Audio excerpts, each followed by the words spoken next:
And we are growing strong. We need a voice for the working. It'll be on me. Right. I'll be hosting. We're gonna have him host. Yes, sir. Stories left untold. The Americanos podcast. Pushing back the status Go. moving forward fast. On Anthony Cabasa, we're bringing you live and live. Conservative and proud in every shoe line. Americanos. Who wrote this for you guys? That's me. Did you really? Yeah. Good, huh? Is it an AI A little, yeah. generated? Okay. Yeah, it's a combo. The lyrics are yours, but they. Okay. All right, let's go ahead and get music down. What's up, everybody? Welcome back to another Americanos podcast. It is I, your host, Anthony Cabasa, a.k.a. Inform with Anthony. Today is Thursday, August 27th, year of the Lord, 2026. Welcome back, guys. Welcome back to everybody. Let's start letting all the people into the Americanos chat. We've got a really good show for you guys. Let me make sure that my audio is down. We've got some great guests for you guys here tonight. We've got some great stories that we're going to be touching on. We have a lot of California local stuff we're going to be talking about, some national stuff as well. Anna Paulina Luna, bill to force influencers to disclose what foreign countries are paying them. Police raid home of Representative Ilhan Omar's son. We're going to get some clarification on that, as a matter of fact, because there's a lot of fake news out there. Maybe we'll touch on the Lindsay Clancy stuff. I feel like people have Lindsay Clancy kind of fatigue a little bit, but maybe we'll jump into that. DOJ coming after Antifa, telecommunications. Nithya Raman failed miserably with some of the posts that she's posting out there. Soda purchases dropped 13% after the federal government says we're no longer using EBT or SNAP or any of these taxpayer-funded subsidized coupons and food and credit cards to allow for sugary drinks. And of course, now the soda stock market is crashing. But without getting too far into it, we're going to go ahead and introduce my co-host, Mr. Jorge Ventura. What's up, guys? Thursday show. Thank you, everyone, for joining us early here on the West Coast. Just got back from Sacramento. The Stop Nick Shirley Act protest was pretty eventful. So I'm sure actually at one point in the show, we'll make sure we'll play the vlog. So everyone can kind of see the action there. A lot of clashes. Haley Gomez was up there with us, or another co-host of Americanos, so she was up there doing the reporting. And Araceli, and she spoke yesterday too at the Capitol in Sacramento. I thought she did a really good speech. Yeah, and a lot of people really like Araceli's message. It seems like it's really resonating. She does have that aura, man. So she has that aura. So that was a lot of fun. And then, yeah, so Araceli and Haley are not here tonight because they're busy doing some political stuff. A lot of things are happening, guys. Things are moving quick. We're working on the Becerra tapes, and then I put some previews on IG. We'll get more into all that stuff. I'm going to call you Mr. Cubano, bro. Mr. Cubano, I like that. I like that. Introduce yourself, bro. Who are you? What do you do? So it's me, Adrian Alvarez. I'm a Latinos por Poder. I was the original Spencer Saca la Basura guy on X and in a bunch of places, and then just been doing some political ads here and there, having some fun online, and now this is my second time around as the podcast host over here. Last time around, everybody thought it was Araceli with a beard, but I Oh, that's right, yeah. I'm not. So definitely, but I met Araceli at an event the other day at Gates. So we have been in the same place at the same time, guys. We're not the same person. So she's There you go. Yeah, she There you does. go. Yeah, she All does. right, awesome. Yeah. And our final guest, who are you? What do you do? Hey, what's going on, guys? Second time on the podcast. Was here a couple weeks ago. Adam Garcia, been in law enforcement for 24 years over here in the SoCal area. Currently a sergeant. Yeah, just excited to be on, man. I enjoy following your guys' work. You guys talk about the things that need to really be, discussed in, what's happening in society. And again, the thing that I always like about you guys and following you is just how bipartisan you guys are.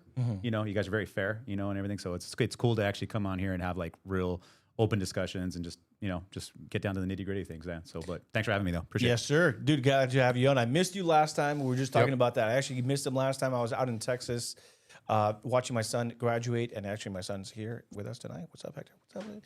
But he's visiting us from the Air Force, so it's nice. Mom is happy. Maybe some late night dinner after this. So if you guys donate to the stream, we get some late night, food after maybe, maybe we get Haley that T-bone steak. But yeah, we do have that goal, guys. Make sure if you guys are not following the podcast, make sure you guys hit that join button. For less than a cup of coffee, you guys can help keep the lights on here, keep these guests coming back on and making sure that you guys are getting the news that you guys so much deserve. And like my friend said here, in a bipartisan way, we're not just here to hammer the Republican talking point because they're not paying us yet. So we're not just going to do it for free. All right. Benjamin Netanyahu, if you can hear me now, but let's get into this first story. Jerry, this is going to be the tweet by Chef Andrew Grohl. This is kind of a local story. I'm starting to see it more and more here. And it's the Matthew Seedorf one, I guess.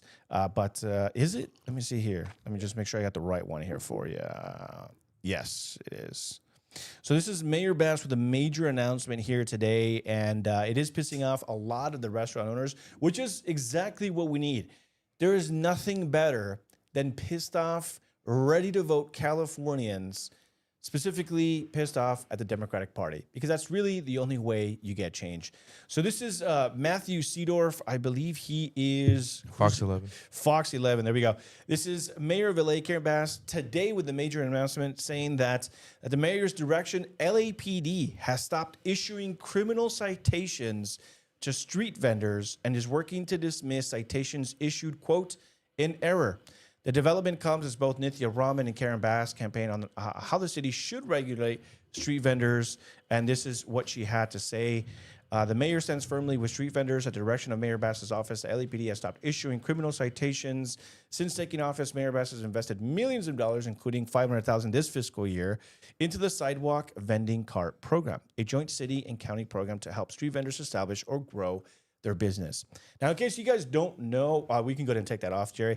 But in case you guys don't know what the street vendors are, maybe because you're not from Los Angeles, I can't believe, for us, it's so common here in Los Angeles, but sometimes I forget that people that are tuned in from other cities, they really have no idea what we're talking about. Like, remember when Linda came to visit us from Florida? She was like, bro, what is this third country bullshit that you guys have going on over here? But it's such a staple to us. Like, I don't know, if you grew, when you were growing up, remember hearing the ice cream guy, the little ring, Oh, yeah, ring, those little ring, things, dude. and the churro guy and all that stuff. So I guess it's a staple here, but I guess we're just used to the third world stuff. But yeah, man, I mean, what do you think about this? I know that, there's a lot of restaurant owners that are kind of upset about this because for years, I think especially because of the pandemic, the hard time kind of bouncing back from it. A lot of these people have to, pay all these permissions, and they have to get this done and follow code and all this stuff. And then street vendors are just kind of given a free pass. And, not to make it racial, but there are some people saying that it looks like these people are pandering specifically to a demographic, which, look, as a Hispanic myself, I will say most of these street vendors son Latinos. It's our gente. Yeah. And I think that, without trying to sound too disparaging or too much generalizing, a lot of these street vendors don't tend to have the documentation to be able to open up their own spot. So this is kind of the route to go. And so, Jorge, we'll kick it off with you. What do you think, man? Sure. What do we think about this story? What is kind of your reaction to this? Do you think this is good, bad, close to election time? Yeah, so this is actually the reaction of this. And before I continue, actually, Jerry, I sent you a clip. Let me provide some context before we play. So this is a reaction. There was a moment in that debate where Bass said something along the street vendors like they shouldn't be there or they needed permits. And the ramen campaign and the progressives have really clipped that up and are trying to use it as an angle to attack Bass. So it's a bit of a reaction. So it's actually, Jerry, if we can, let's just play that clip and then we'll continue. So She has no support from the council members because nobody can work with her. That is a problem. She did the people don't want to be on her committee. As a matter of fact, your committee met today. You called the meeting today. It was your last meeting, and you didn't even show up to the meeting. You weren't there. So what I learned from council members, and I think there's one in our audience now, people can't work with you. You can't manage your committee, but yet you want to manage the city. You have a lot of aspirations. We could cut there, Jerry. So look, basically, this is a reaction right now. So obviously, Mayor Bass is trying to win that support. Obviously, drive some positive headlines. This is a tough issue for me because it's if you grew up in LA County, the street vendors is part of the culture here. I would say it's almost like, you know, if you go to Chicago, and I was talking to a local Chicago buddy, it's the same thing. It's like you go down the street, you'll have like a Polish immigrant, he's whipping up Chicago dogs, street vendor style. Like that's just part of Chicago culture. Here in LA, the street tacos, all that stuff, it's part of our culture. So it's like, for me, I'm not one of those people who are like, get them out of here and all that stuff. It's a tough vote because it's like a lot of these people are obviously low income. So it's like, do we want them living off the government, or do we at least want them to be like, yo, I'm at least trying to hustle, get it out of the mud. You know, it's always like, you always see these people who are like, it's a single mom and like a son working like a hot dog stand. You know, so for me, it's hard to be like, get them out of here. It's a tough one. You know, at the end of the day, these people are trying to make a living. I'd rather have that than them EBT, living off the government. You know, their kids are involved in crime. You know, it's not the perfect situation, but at the end of the day, guys, the middle class is getting crushed here in Los Angeles. It's getting harder to live. I think we're all experiencing that in a different way. So I don't know. It's a tough one, but at the same time, you also get the argument of the restaurant owners. You know, they're following the rules, they're paying the taxes, they're employing folks the right way. You know, so it's probably annoying. You know, you're owning a business, and you know, as soon as you park your car, you got a street vendor next to your business. So it's a tough one here in LA. I don't know. What's your thoughts, bro? Yeah, to me, I feel terrible for the restaurant owners. I have some friends that own a few restaurants, and I think, you know, to throw on top of the homeless crisis, it's already on top of, you know, having people on their sidewalks or having people defecating outside like when they're supposed to be eating, and then to have across the street somebody that doesn't have permits, you know, selling the stuff. At the same time, what I would say is, the biggest issue is the hypocrisy and the discrimination between them. If you're going to allow for people to have low permits and allow for people to do this stuff in laissez-faire and that's that, then do it for everybody. Like, lower the permits for the restaurant owners, allow people to hire more people, and allow for these people that could be cooking in restaurants and working together to do that. One of the reasons this stuff exists is because it's so expensive to have an actual restaurant these days.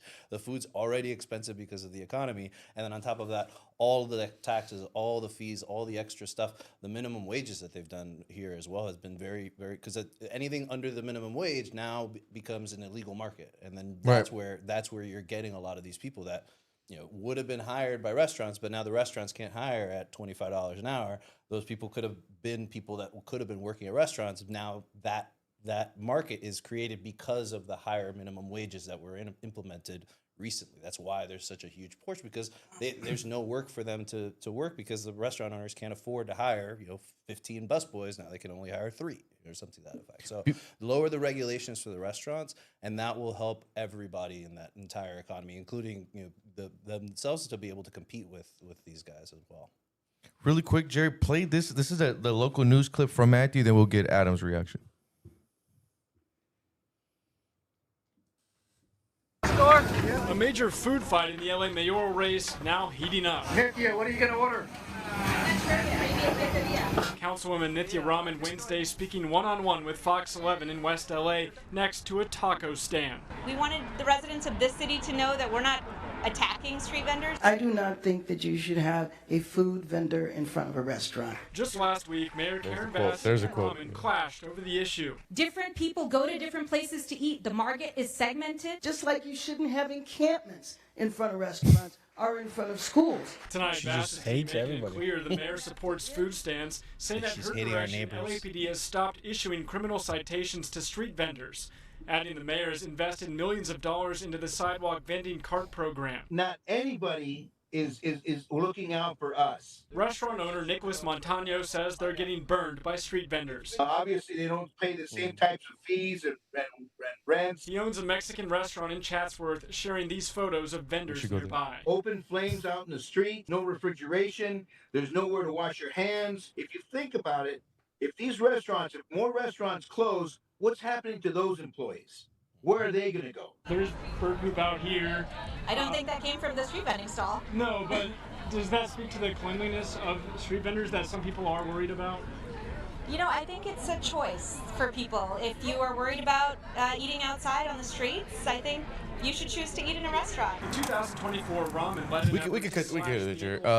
Adam, just what's your reaction? You work law enforcement in the streets of LA. As you know, like I said, street vendors are part of our culture. There is kind of Anthony, you touched on this before, but there's also kind of with the street vendors, not in all cases, but with some, there's a part of a criminal element where cartels who actually have brought these immigrants over, they're essentially paying their debt by working these corners too for a certain population of street vendors. Yeah. But I don't know, Adam, just what's your take with this whole bash ramen and the street vendor debate now here in LA? So when you talk about pandering, it's absolutely, they're pandering to it. 100%. 100%. Because here, just politicians being politicians, right?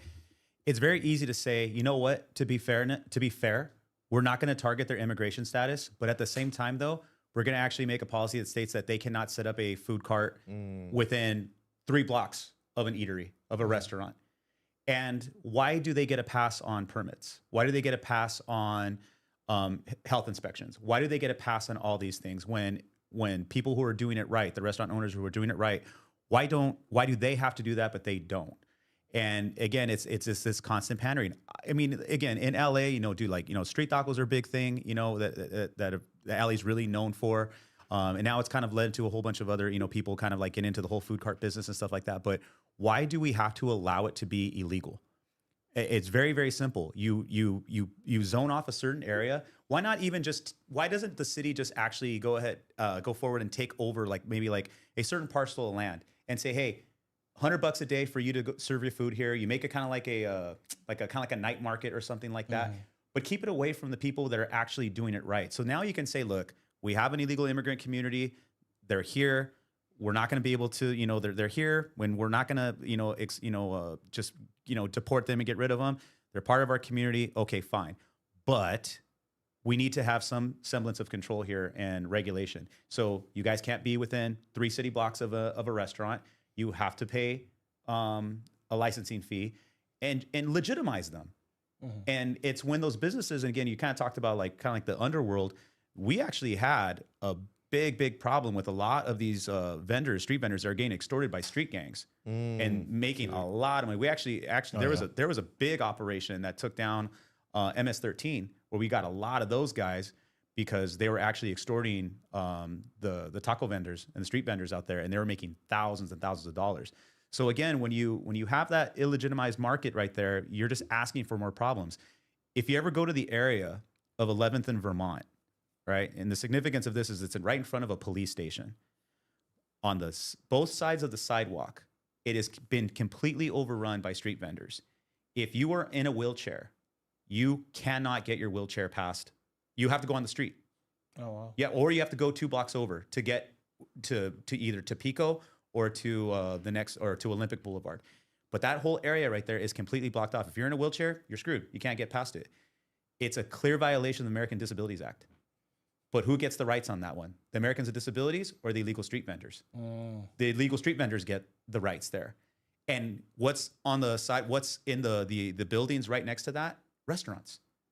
So again, they're like the last on the. Oh, who man, cares about them? So when you wonder why LA is in the situation that it's in, is just like no one actually has the guts to say what's gonna. They say what's gonna get them the votes, but not what's actually gonna fix the problems. And then when we have all these problems, it's like, well, it's because you decided to pander rather than actually say the hard things and get the problems fixed. You know what it is? It's a totem pole. So at the very top, or at the very top, are like the people that are the most oppressed, and at the very bottom are the people that don't matter. They're holding up everybody else, right? And so what ends up happening is you have someone in a wheelchair trying to get through these illegal street vendors, but the illegal street vendors are just slightly higher on the totem pole. So if you were smart and you were a wheelchair person, in order to get yourself a little bit higher on the totem, you would think they would be higher than illegal street vendors, but they're not. So what you have to do is you have to identify as trans.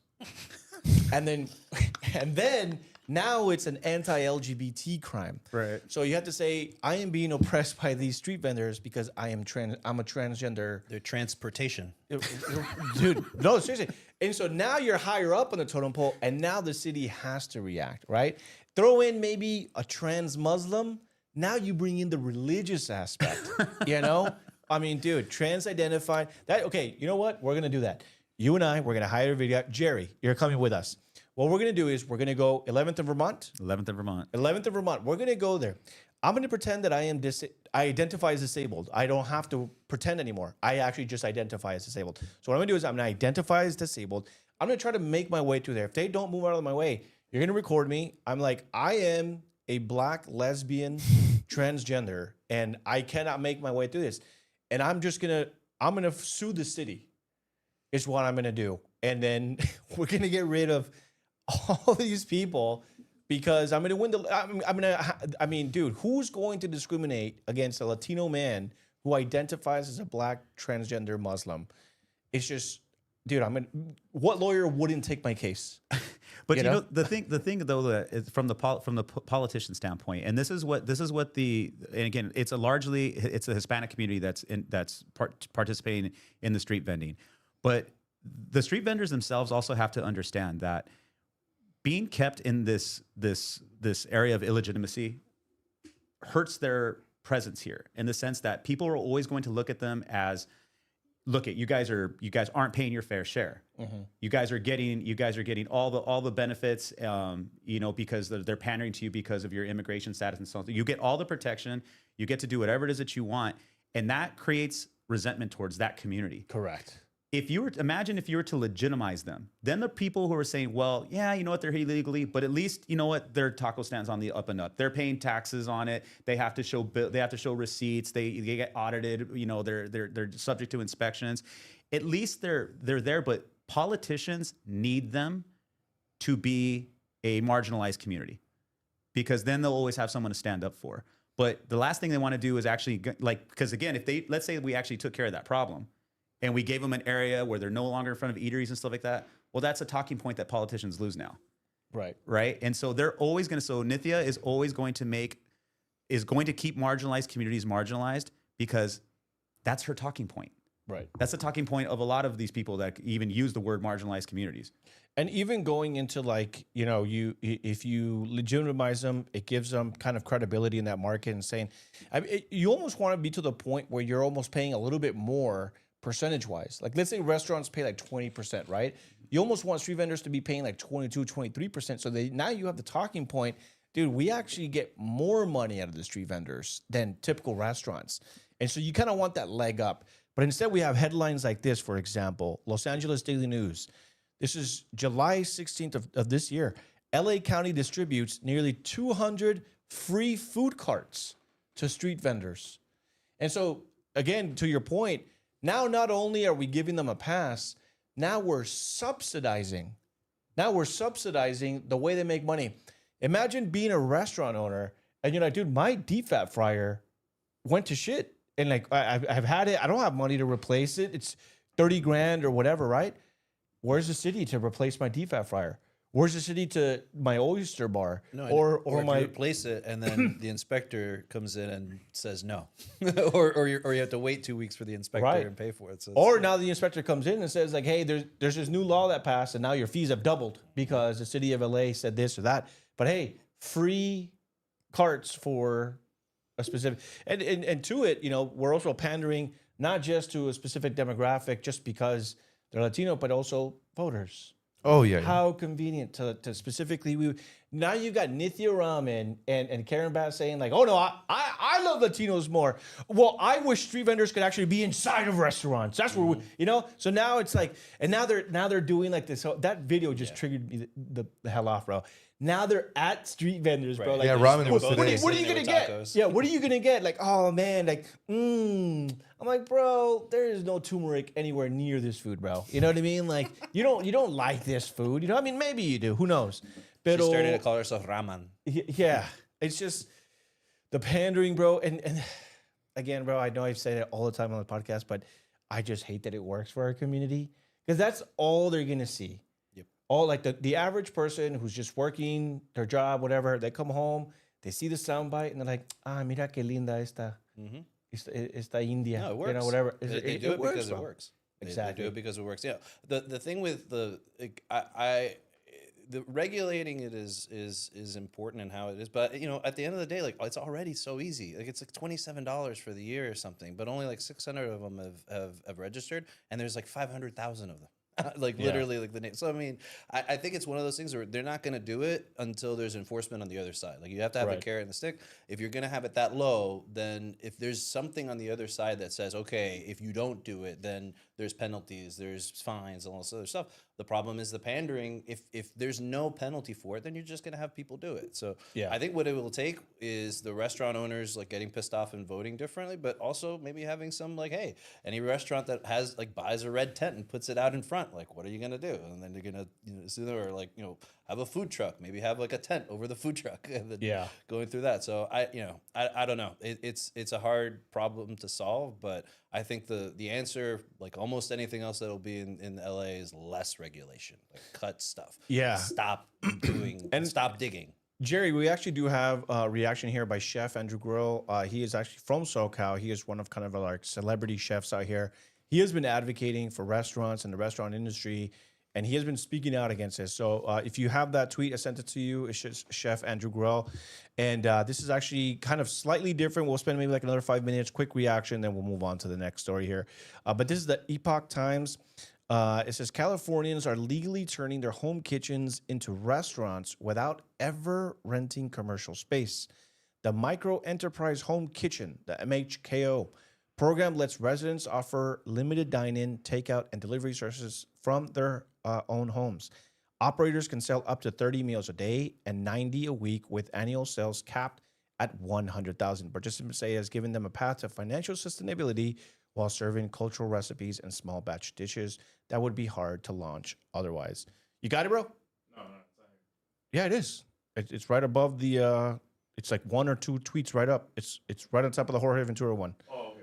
Yeah. Sorry, bro. Yeah, it's because there's video on it, so I kind of wanted to show it to people. But and then so Chef Andrew Grill basically said, why does a restaurant have to spend hundreds of thousands of dollars meeting commercial building, fire, ADA, and health codes while someone selling similar food from home doesn't face the same requirements? I think we all know the answer. And I think the answer was exactly what we were talking about. Pandering. We are continuing to pander to people in order to get their votes because, you and I were talking about this, bro, earlier, in which I have a unique perspective. I grew up in kind of like Section 8 housing, kind of like the buildings there allowed for Section 8 housing. We weren't specifically, but a lot of the neighbors were and stuff like that. And one of the things that we did, especially like my aunts and stuff like that, some of the family members, is we sold food. They sold food to kind of help with a little bit of extra money on the weekends. And again, just kind of a unique LA culture thing is I used to love when that happened because, dude, like everyone else had to pay for the food. We got it for free, because we were the kids. This was my aunt selling the food, etc.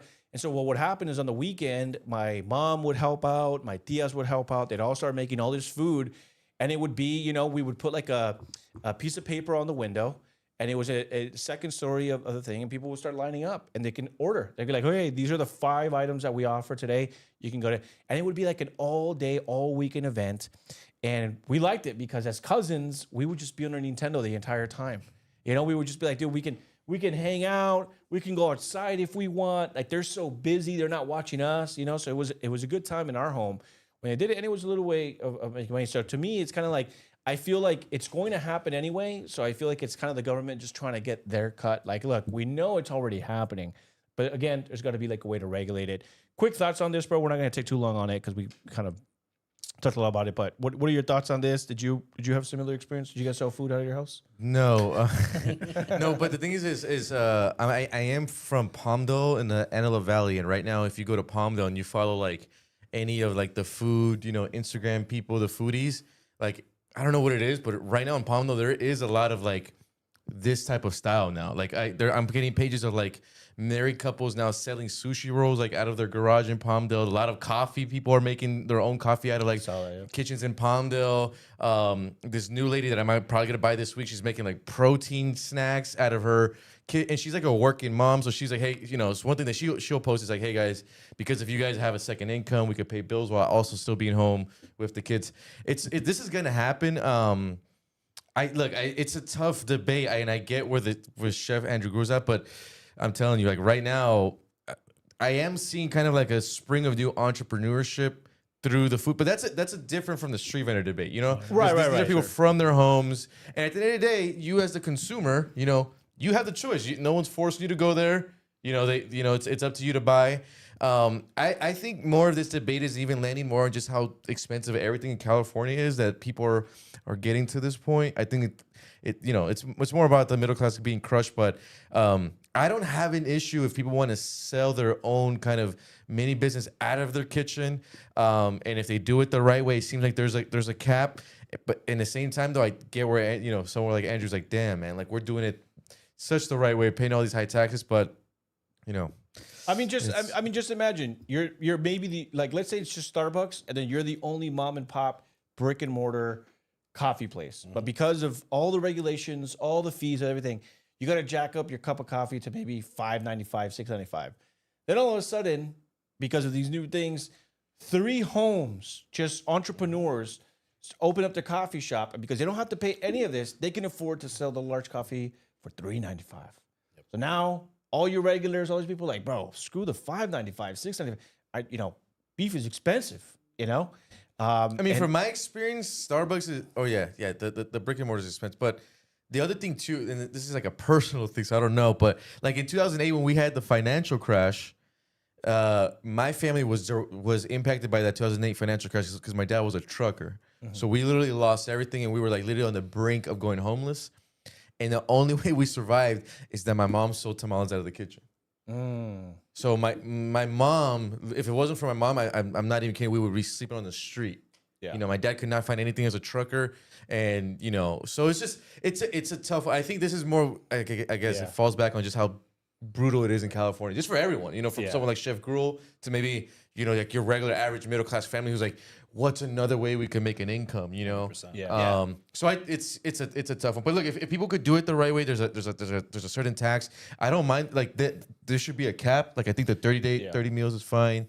If people go over, I don't care. I don't want the LAPD to show up and like arrest people for selling too many biscuits or something. I don't know. What do you think, bro? No, I agree. I think Anthony's right. This is the government kind of reflecting something that was already happening and kind of legitimizing it in a way to make it like viable for people. I like this particularly because it allows for people that could be entrepreneurial, that don't have the means to start their own restaurant, and then are able to. It gives you a different taste to it. I do feel bad for the restaurant owners and the coffee maker, the mom and pop. But again, it would be like, you're going to do this, you have to make it easier for the businesses to also operate. Lower the taxes, give them a tax break or something, maybe fund some of the fees or something through like a tax on these new operations, or just kind of like lessen the blow a little bit because these guys have invested a lot into it. And then there's always going to be people that want to go to a brick and mortar or whatever over something from somebody's house just because of potential safety concerns and stuff. But I do like the idea of allowing more people to do it, and I think it is different from the carts. And like the carts, it's just so wide open, and kind of chaotic. It feels like they're at least trying to rein in something that was already happening. And it's gonna happen, bro. It's gonna happen. It's gonna happen.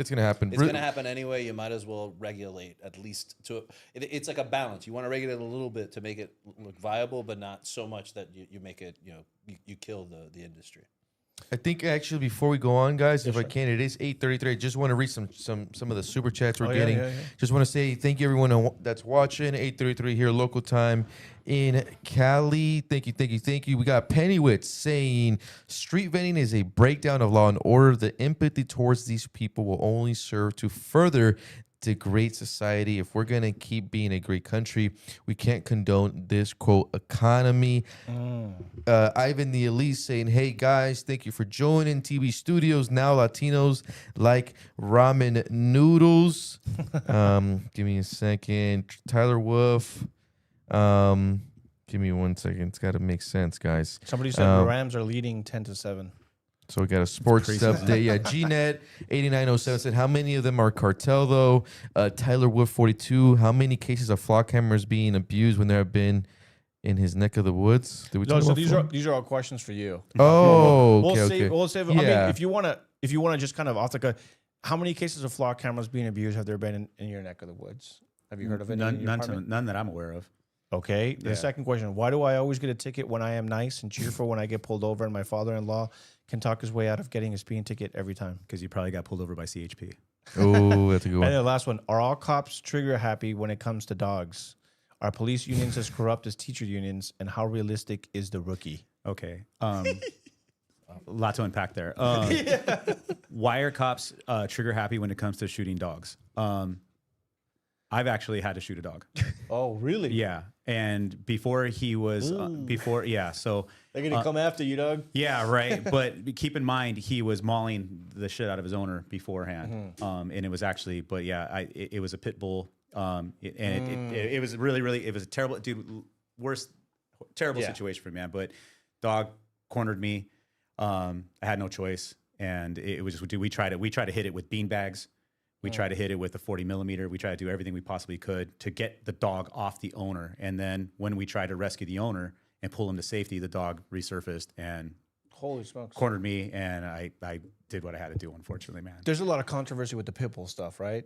You know what, dude? People are like, dude, it's like the race of the dog. And I'm just... You know what, man? I'm a dog lover, and I think pit bulls are one of the best dogs that you can actually get. But unfortunately, it's just and I used to train dogs back in the day too, so I'm a little familiar. But I have an awesome German Shepherd of my own. But it's just officers aren't trigger happy when it comes to dogs. But the thing is that you don't understand. A dog doesn't communicate like a human does. Right. So when they come up on you hard and fast, what is your initial reaction? Well, the initial reaction is what a lot of people would be like, this dog's gonna bite the shit out of me. I'm sorry, are you allowed to cuss on here? Yeah, Okay, absolutely. So, but you're afraid of getting bit. And encourage it even. Yeah, and it's and so it's just you're afraid of getting bit, you're in a bad position. And so, it unfortunately it happens. But just so you know, in specific departments, shooting a dog, you're held to the same level of accountability as if you shot a human. Really? Oh yeah. When I shot that dog, God, I even hate saying that. Sorry. I know that. But yeah, it just feels gross even saying it. I had to go through an entire investigation and answer the same questions as if I shot a human being. Oh wow. Yeah, I had to articulate my de-escalation tactics and everything, and I was a supervisor at scene, so it was a pretty chaotic situation. But it's no one. I don't know anybody out here that I've ever worked with. Again, I've been doing this for 24 years. I never knew anybody that was trigger happy to want to shoot a dog. It's just like I said, they're unpredictable. A lot of them are violent, and sometimes we jump a fence, we're in the backyard, and next thing we know, we're cornered by a dog and we didn't know it was there, Yeah. We actually teach our officers though to be aware of something like that. Like if you are going onto a property, obviously look for dog, beware of dog sign, maybe even jingle the fence, to see if you can get a dog reaction. Look if there's feces in the area, just so you don't jump in the backyard and end up with the dog. Right. But anytime when we're doing search warrants and things like that, we actually have a plan in effect where it's like, if we know there's a dog on scene, this is how we're going to encounter the dog, using fire extinguishers, bean bags, whatever.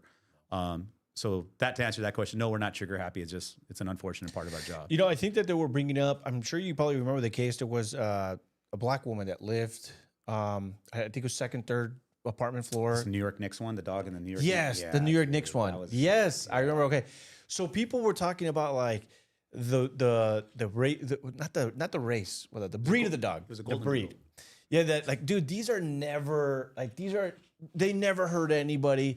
I'll be honest with you, bro. I don't mind dogs. I'm not like a super huge fan. I do have 2 German Shepherds.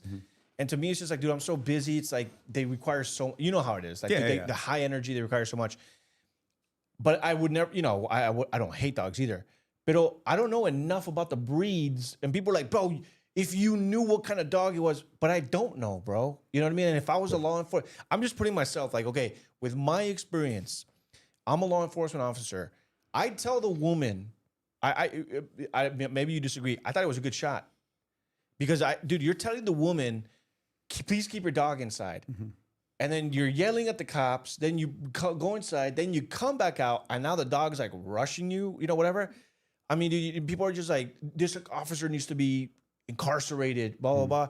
And I'm like, dude, look, I'm not a breed kind of person. You know, I don't know. It could be you know, I mean, if it's a little Chihuahua, bro, you know, of course, you know, but it looked like a big dog. So like Cocker Spaniels, for example, right? And again, this is me because I know dogs, right? Okay. But like there's something among Cocker Spaniels, cute little fluffy dog, right? You get one great with the kids. There's actually something among Cocker Spaniels called Spanger Rage, where these dogs are known just to flip out on you. And when I was training dogs, there was times where I was actually just working with the dog and everything was fine until he said, I'm not working for you anymore. And he tried to bite me. And so again, it's an animal. And as an officer, I can't, it's not like dealing with someone where I can give them commands and I can get an idea of whether or not they're cooperating with me. All I know is that they're coming towards me. And are they trying to bite me or are they, you know what? And it's just, like I said, some officers, based on their level of experience, might have a better way of dealing with it than others. Yeah. Again, me, I've dealt with a lot of dogs beforehand, but in that particular situation, I was cornered by a pit bull that had blood, had rage. You know, No, I get it, dude. Yeah. So that reminded me of that story because I know it went super viral and people and Mayor Bass, I think, even like made a public announcement. Yeah, commented on it, and I'm like, look, dude, I don't know enough about breeds. All I'm saying is, if I'm a cop and we tell someone, please restrain your dog. And the thing some people were saying that, like, I guess that the cop has like a fear of dogs. I don't know. And so they were like, why is a cop on the force if they're scared of dogs? I'm like, I mean, I don't think it's not like a requirement that you have to love dogs to come on the force. You can have a phobia of things, right? We've had situations where officers weren't allowed to go out with canine because they were afraid of the dog. Like, hey, like, sir, I can't do the dog thing, and it's like, all right. So we took him off the stick and we replaced him with another officer. But yeah, and those Malinois are crazy, dude. We need PD Falcons, bro. So I bet they have the Saudi Arabians just put like the blindfold on them, and you're like, Chico, you know, or whatever. I went to Medieval Times like the other day, and they had like a couple of those falcons there. It's really cool. So they could recruit them from there. In terms of the rookie, not realistic at all. Are police unions as corrupt as teacher unions? Not even close, man. I think people give way more credit to the police unions than they think that that these unions are super powerful. They are not. And if you just look at legislation that is coming down on officers, specifically in California, where you have 3 very large agencies: CHP, LA County, well, not just CHP, LA County Sheriffs, Riverside County Sheriffs, LAPD. You're talking about a large concentration of officers, right? And you look at what's happening to us. Police unions, they're not as strong as people think they are. Teachers unions, though, that's a different story. Yeah. Teachers unions nationwide are basically able to pull a lot of strings. Little mafias. Little mafia, yeah. Yeah. Yeah, so. Yeah. Thanks for the question, though. No, yeah, of course. We want to move on to the next story here. I do have the Ilhan Omar story going a little bit national here. We'll continue to keep up. Guys, if you guys want to ask us questions, make sure you guys send in those super chats into the night. We've got, great panel here talking with you guys. If you guys want to ask any questions of anybody about anything, you guys can Anthony, go ahead. are you cool, bro? Before we move on, I think people like cool. it as if let me play the Nick Shirley vlog. Okay, yeah. Yeah. You have he actually has exclusive reporting here, ladies. Yeah. Let me get this into Jerry. This was yesterday, guys. Just a quick kind of 3-minute vlog. You guys kind of check out the scenes. Americanos gonna be doing a lot more stuff like this, and then from Haley and Araceli and Anthony too, as we're getting closer to the midterms. Let's play that, Jerry. Full screen it if we can. For Governor Gavin Newsom. Gavin Newsom. Why would he sign a law that is unconstitutional?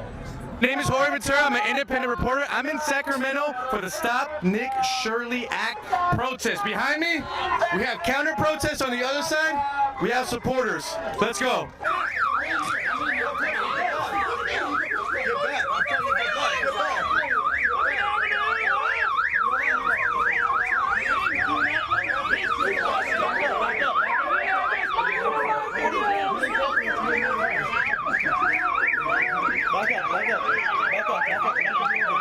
Thoughts on everything is that the police protect racists, the police protect pedophiles, and the police protect white supremacy.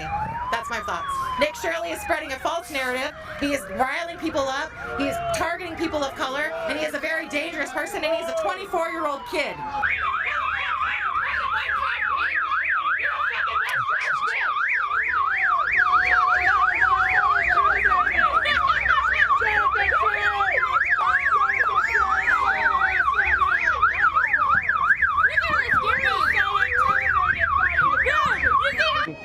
Tell me what brings you out here today. So we're opposing a event being crowded by, people who are here to support, mostly people who are just here to support the government, but you also do have openly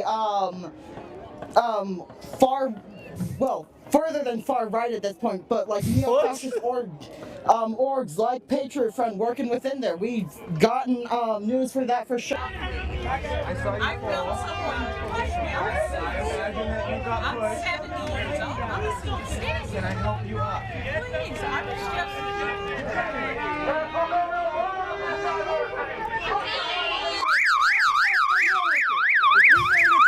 Oh, we just sirens, bro. Dude, that thing is.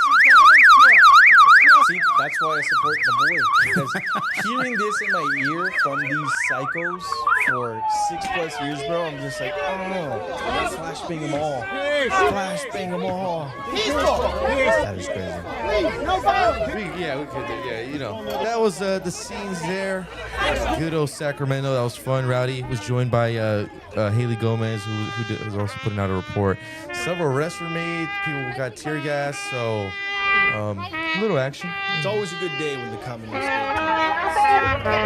literally communists, by the way. If you guys didn't pay attention to the video, there's people literally holding communist flags. Freedom of press. Okay, so don't just be like, oh, Anthony just calls everyone a communist. That might be right. There was a moment. Me and Haley were kind of laughing because there was a moment after all the commotion stuff. There was a couple Antifa girls, so they had everything blacked out, black helmet, the goggles, the look. And there was a couple Gen Z American First guys, American First caps, and they were just arguing, debating, and I'm like, watch them get married, bro. The Antifa girl to MAGA First Gen Z pipeline. That should be a dating show. Dude, it was, it was exciting. A lot of people spoke. Adeseli spoke. Sandra Shaw spoke. I think we should try to get her on. That'd be a great gab on Americanos. But yeah, it was a pretty eventful day there in Sacktown. It's been a while since I've been up there. Yeah, guys, and so that's the kind of stuff that we want to bring to you guys here on Americanos. Is we're not just sitting here talking heads, talking about things we don't know. We've been doing the groundwork for 6+ years now, and we're going to continue to bring you guys. We were actually just talking about this before the show. We got a lot of great projects after the elections for you guys as well.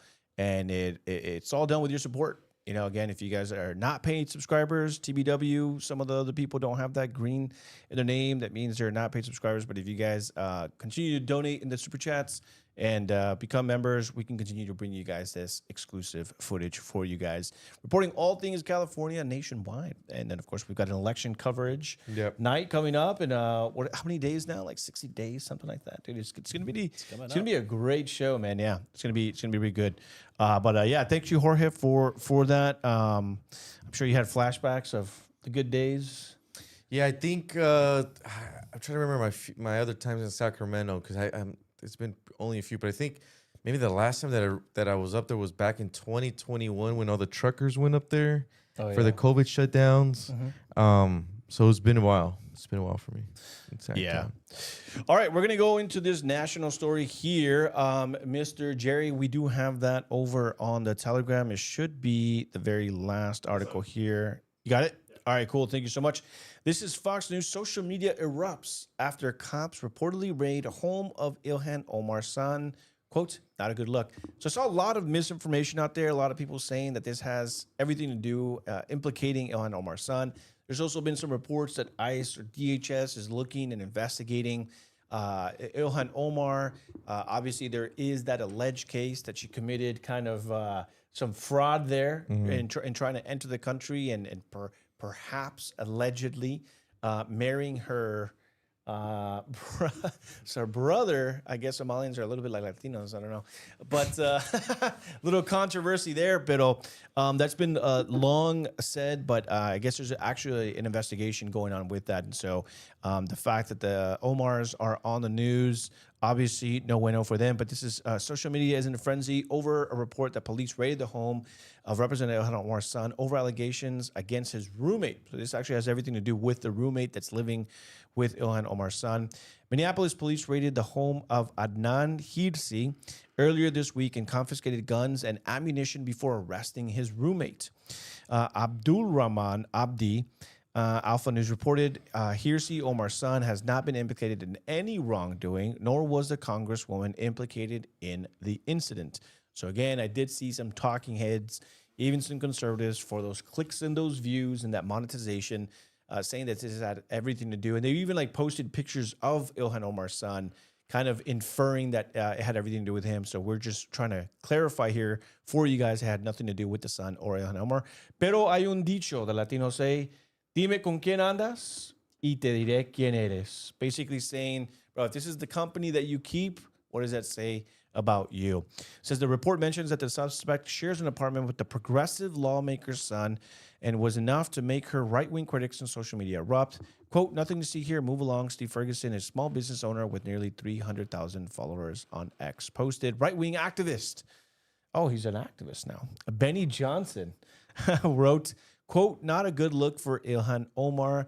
Online influencer Spitfire wrote on the site, this Omar investigation is getting more interesting by the day. And again, you know, it's kind of like, I mean, it's not the Ilhan Omar.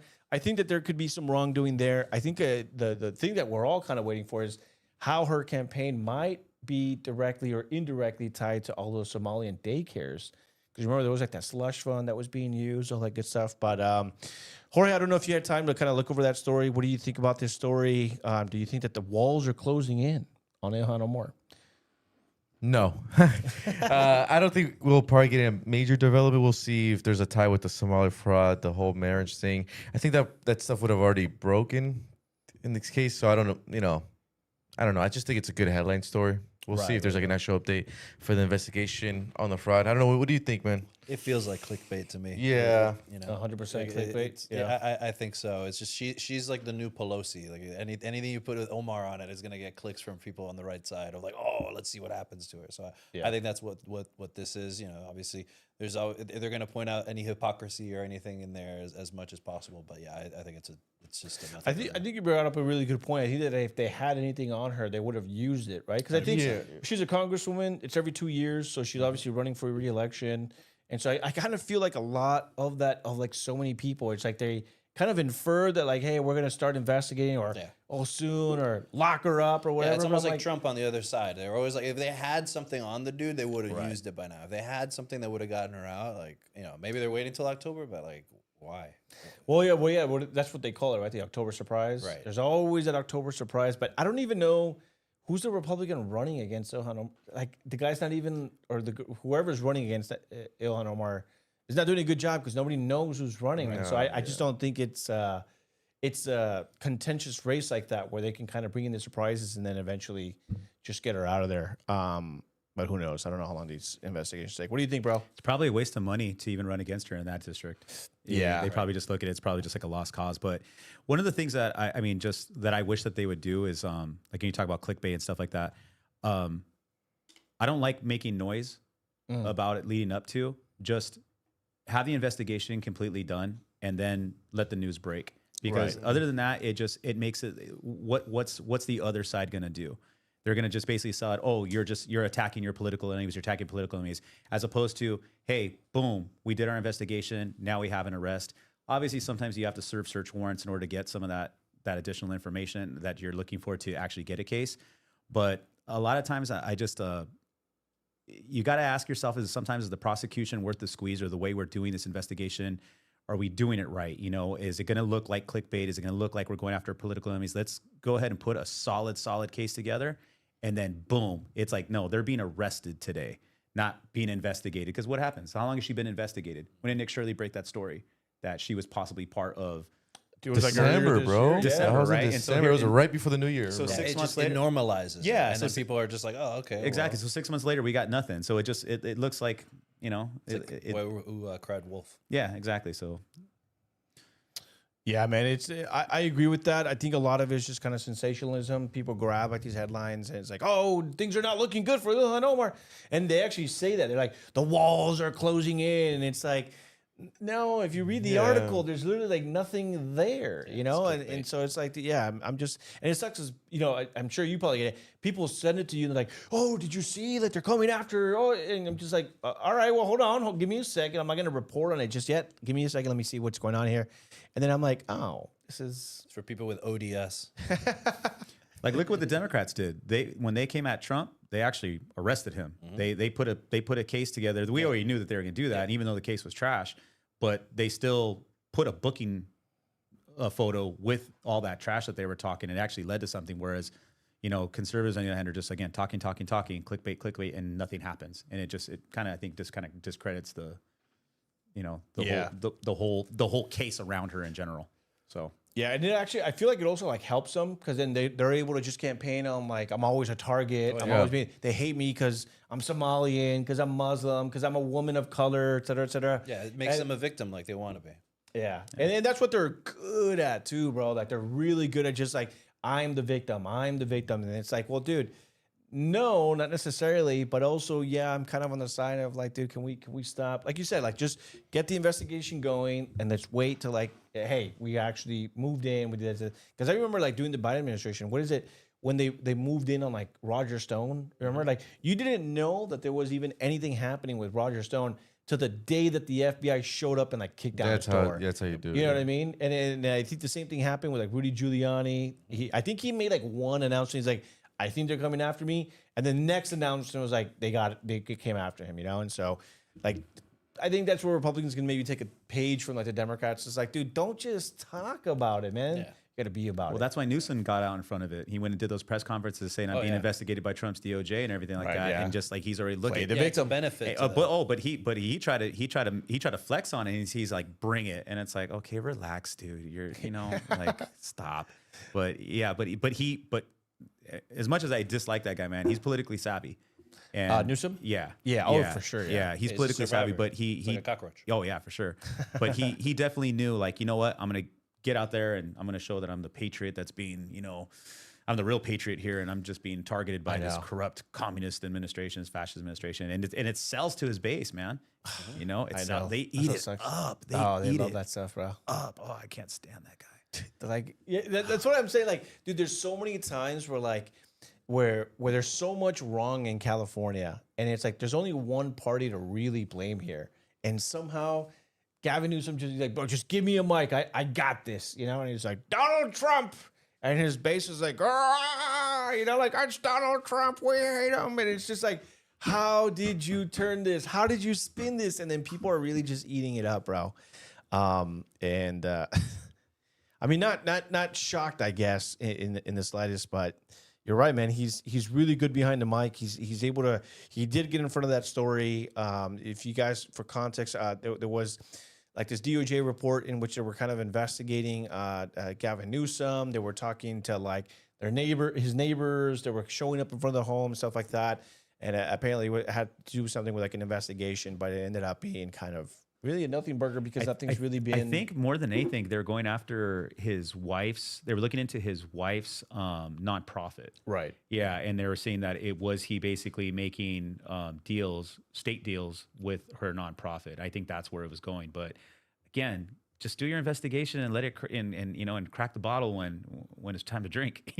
Yeah. There's just now again it just looks like we got no teeth in when it comes to our federal investigations now. The thing with the state too is that like corruption is kind of like codified in a lot of ways. Like the governor can basically tell people, instead of donating to me, go to this donate to this non-profit on my behalf, and then it doesn't count towards donating to the government. So it's like you can literally have corruption like solidified in the law, and then there's not a lot of ways to dig into it unless you go with the feds. So that I think that's really what his biggest fear is, because pretty much California, the election side is done. You could do the ballot harvesting as long as you can like control that, and you're the party within it. You basically have the run of that, and then the rest of the way they have it set up in terms of like the corruption for the money.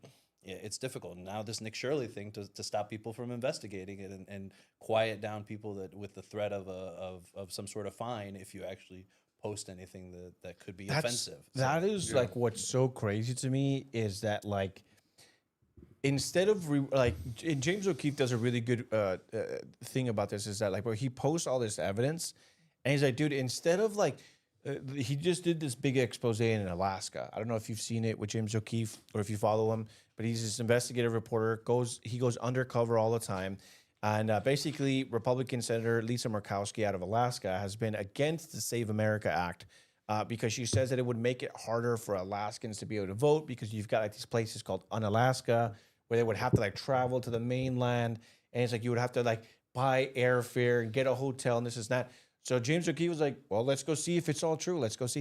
And so he goes undercover and he starts asking these questions like, no, you can vote right here. We've always been able to vote. You know, who said you have to fly? And they're like, the senator did. Like the senator that's representing your state said that this is what we have to do.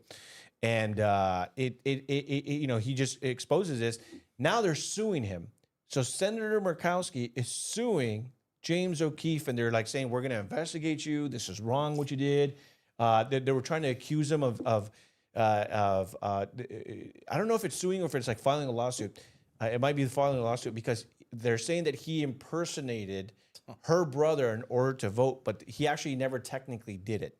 When they asked him what his name, like he's like, hey, can this person vote? So he basically said, I forget what their brother's name is, but can I vote here?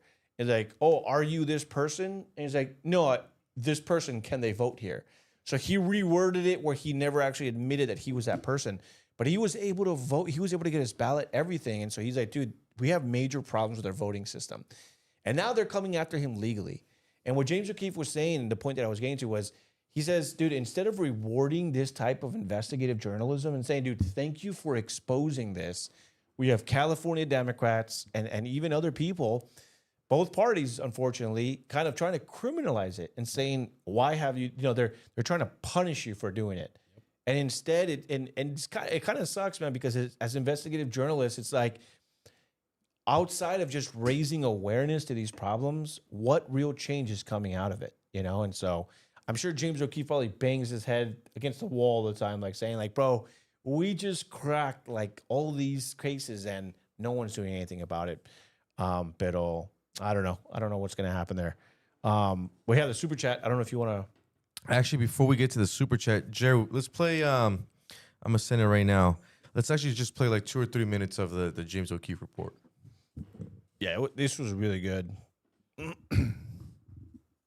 On a remote island off the coast of Alaska known as Unalaska, Senator Murkowski said that if the SAVE Act passes, people on this island, including fishermen, won't be able to vote. But everyone that I spoke to, posing as a poll worker, contradicted Senator Lisa Murkowski.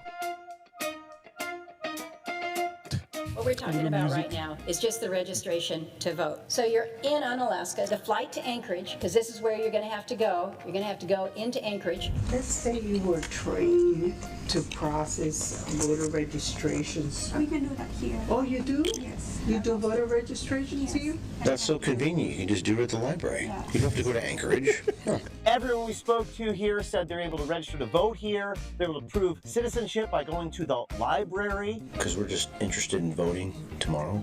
We don't have to go to Anchorage to get an ID. No, you can come here.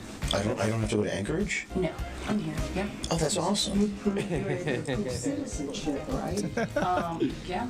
This is where citizens, Alaskans, can present their documentary proof of citizenship. I'm going all the way to Anchorage. I wonder why those politicians tell us we gotta go to Anchorage. Yeah, I don't know. That's strange. I thought you had to go to Anchorage. Yeah, look at it there, Jerry. To get it. Anchorage. Yeah, that's funny, dude. That was and good. to me, it's like, dude, he's not even really like trying to be like an asshole about it. You know what I mean? He was just like, look, dude, obviously this is not real. And like to me, like investigative journalism is really some of like the last real journalism out there. It's like if you're not investigating these things, okay. You have a senator saying the reason why I'm not supporting one of the most revolutionary pieces of legislation to make sure that our elections are safe and fair is because it would make it harder for my constituents. Then you have this guy going out there and saying, let's see if it's true. And you guys heard the sound bites. Oh, we can actually vote here. And it's like, again, you would want to be like, look, dude, I guess I misspoke. Maybe we have this or whatever. I mean, it is embarrassing for her to go out there because she was on the Senate floor. Yeah. And she's presenting like this is She showed maps. She's like, this is how far you. She made a compelling case. And here you go with James O'Keefe, and he's like, let's go check it out. And like the people were like, what are you talking about? Like, no, you don't have to do that. You can just vote here. And so again, you'd think that that kind of investigative journalism would be rewarded, but alas, it is punished. And now with the Nick Shirley Act, man. Let's play just hold on really quick, Jerry. One more clip from that report. This one is going viral as well. Keep you on a chokehold. What's up with the chat? You stay there. Chat, where Everyone's are you guys at? I think sleeping. no, you know what it is? Everyone's watching. Sports are back on, bro. We got, what is it, It's like- TVW with the it's both stuff? LA teams playing each other. But it's Instead preseason. of providing something, Sports, you bro. have to work extra hard to get something. That's how the government works. Everybody here that's voting has registration cards to Right. vote.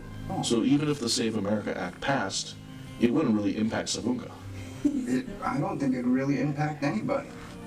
It's hard. We don't have any DMVs or anything like that. If they had, like, say, like a traveling DMV.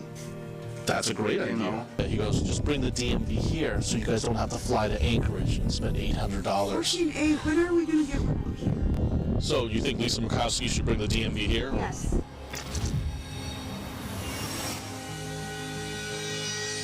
This is St. Lawrence Island. It's a little bit closer to Russia than it is to mainland Alaska, but there's great Alaskans that live out there. In the middle of nowhere, Alaska, we're about to look into claims made by the state's longtime U.S. Senator Lisa Murkowski, who says some of her indigenous constituents may be discouraged to vote if the Save America Act passes. That's good. She's a Democrat or She's a Republican She's a senator. Republican senator. Yeah, she breaks with Trump a lot on a lot of things. Mr. Cubano, what's your thoughts on this whole thing? I think what's interesting about the report is that it exposes Republicans too. Someone as high as a senator. Remember, she's not a congresswoman; she's a senator. So 100%. No, I think a lot of these laws and reactions against the investigative journalism is new media coming up and having ways to basically monetize people that are like Nick Shirley to be able to do this stuff, because old media is kind of captured in a lot of ways. Like, you have to kind of be nice to these people to be able to get into these rooms, and a lot of this media is already kind of entrenched in this stuff. And if you're gonna have people going into finding corruption, it's not going to be like the New York Times anymore, because these guys all know these guys. But somebody on Twitter that can monetize it in a way that'll actually like get be able to actually fund them doing this stuff, I think they're scared. And so this is their reaction to it is a lot of this covering up. Obviously, I think the Nick Shirley Act, and then the way that Murkowski's reacting to James O'Keefe, two sides of that. But I think it's the new media coming up and being a new part of that they don't control.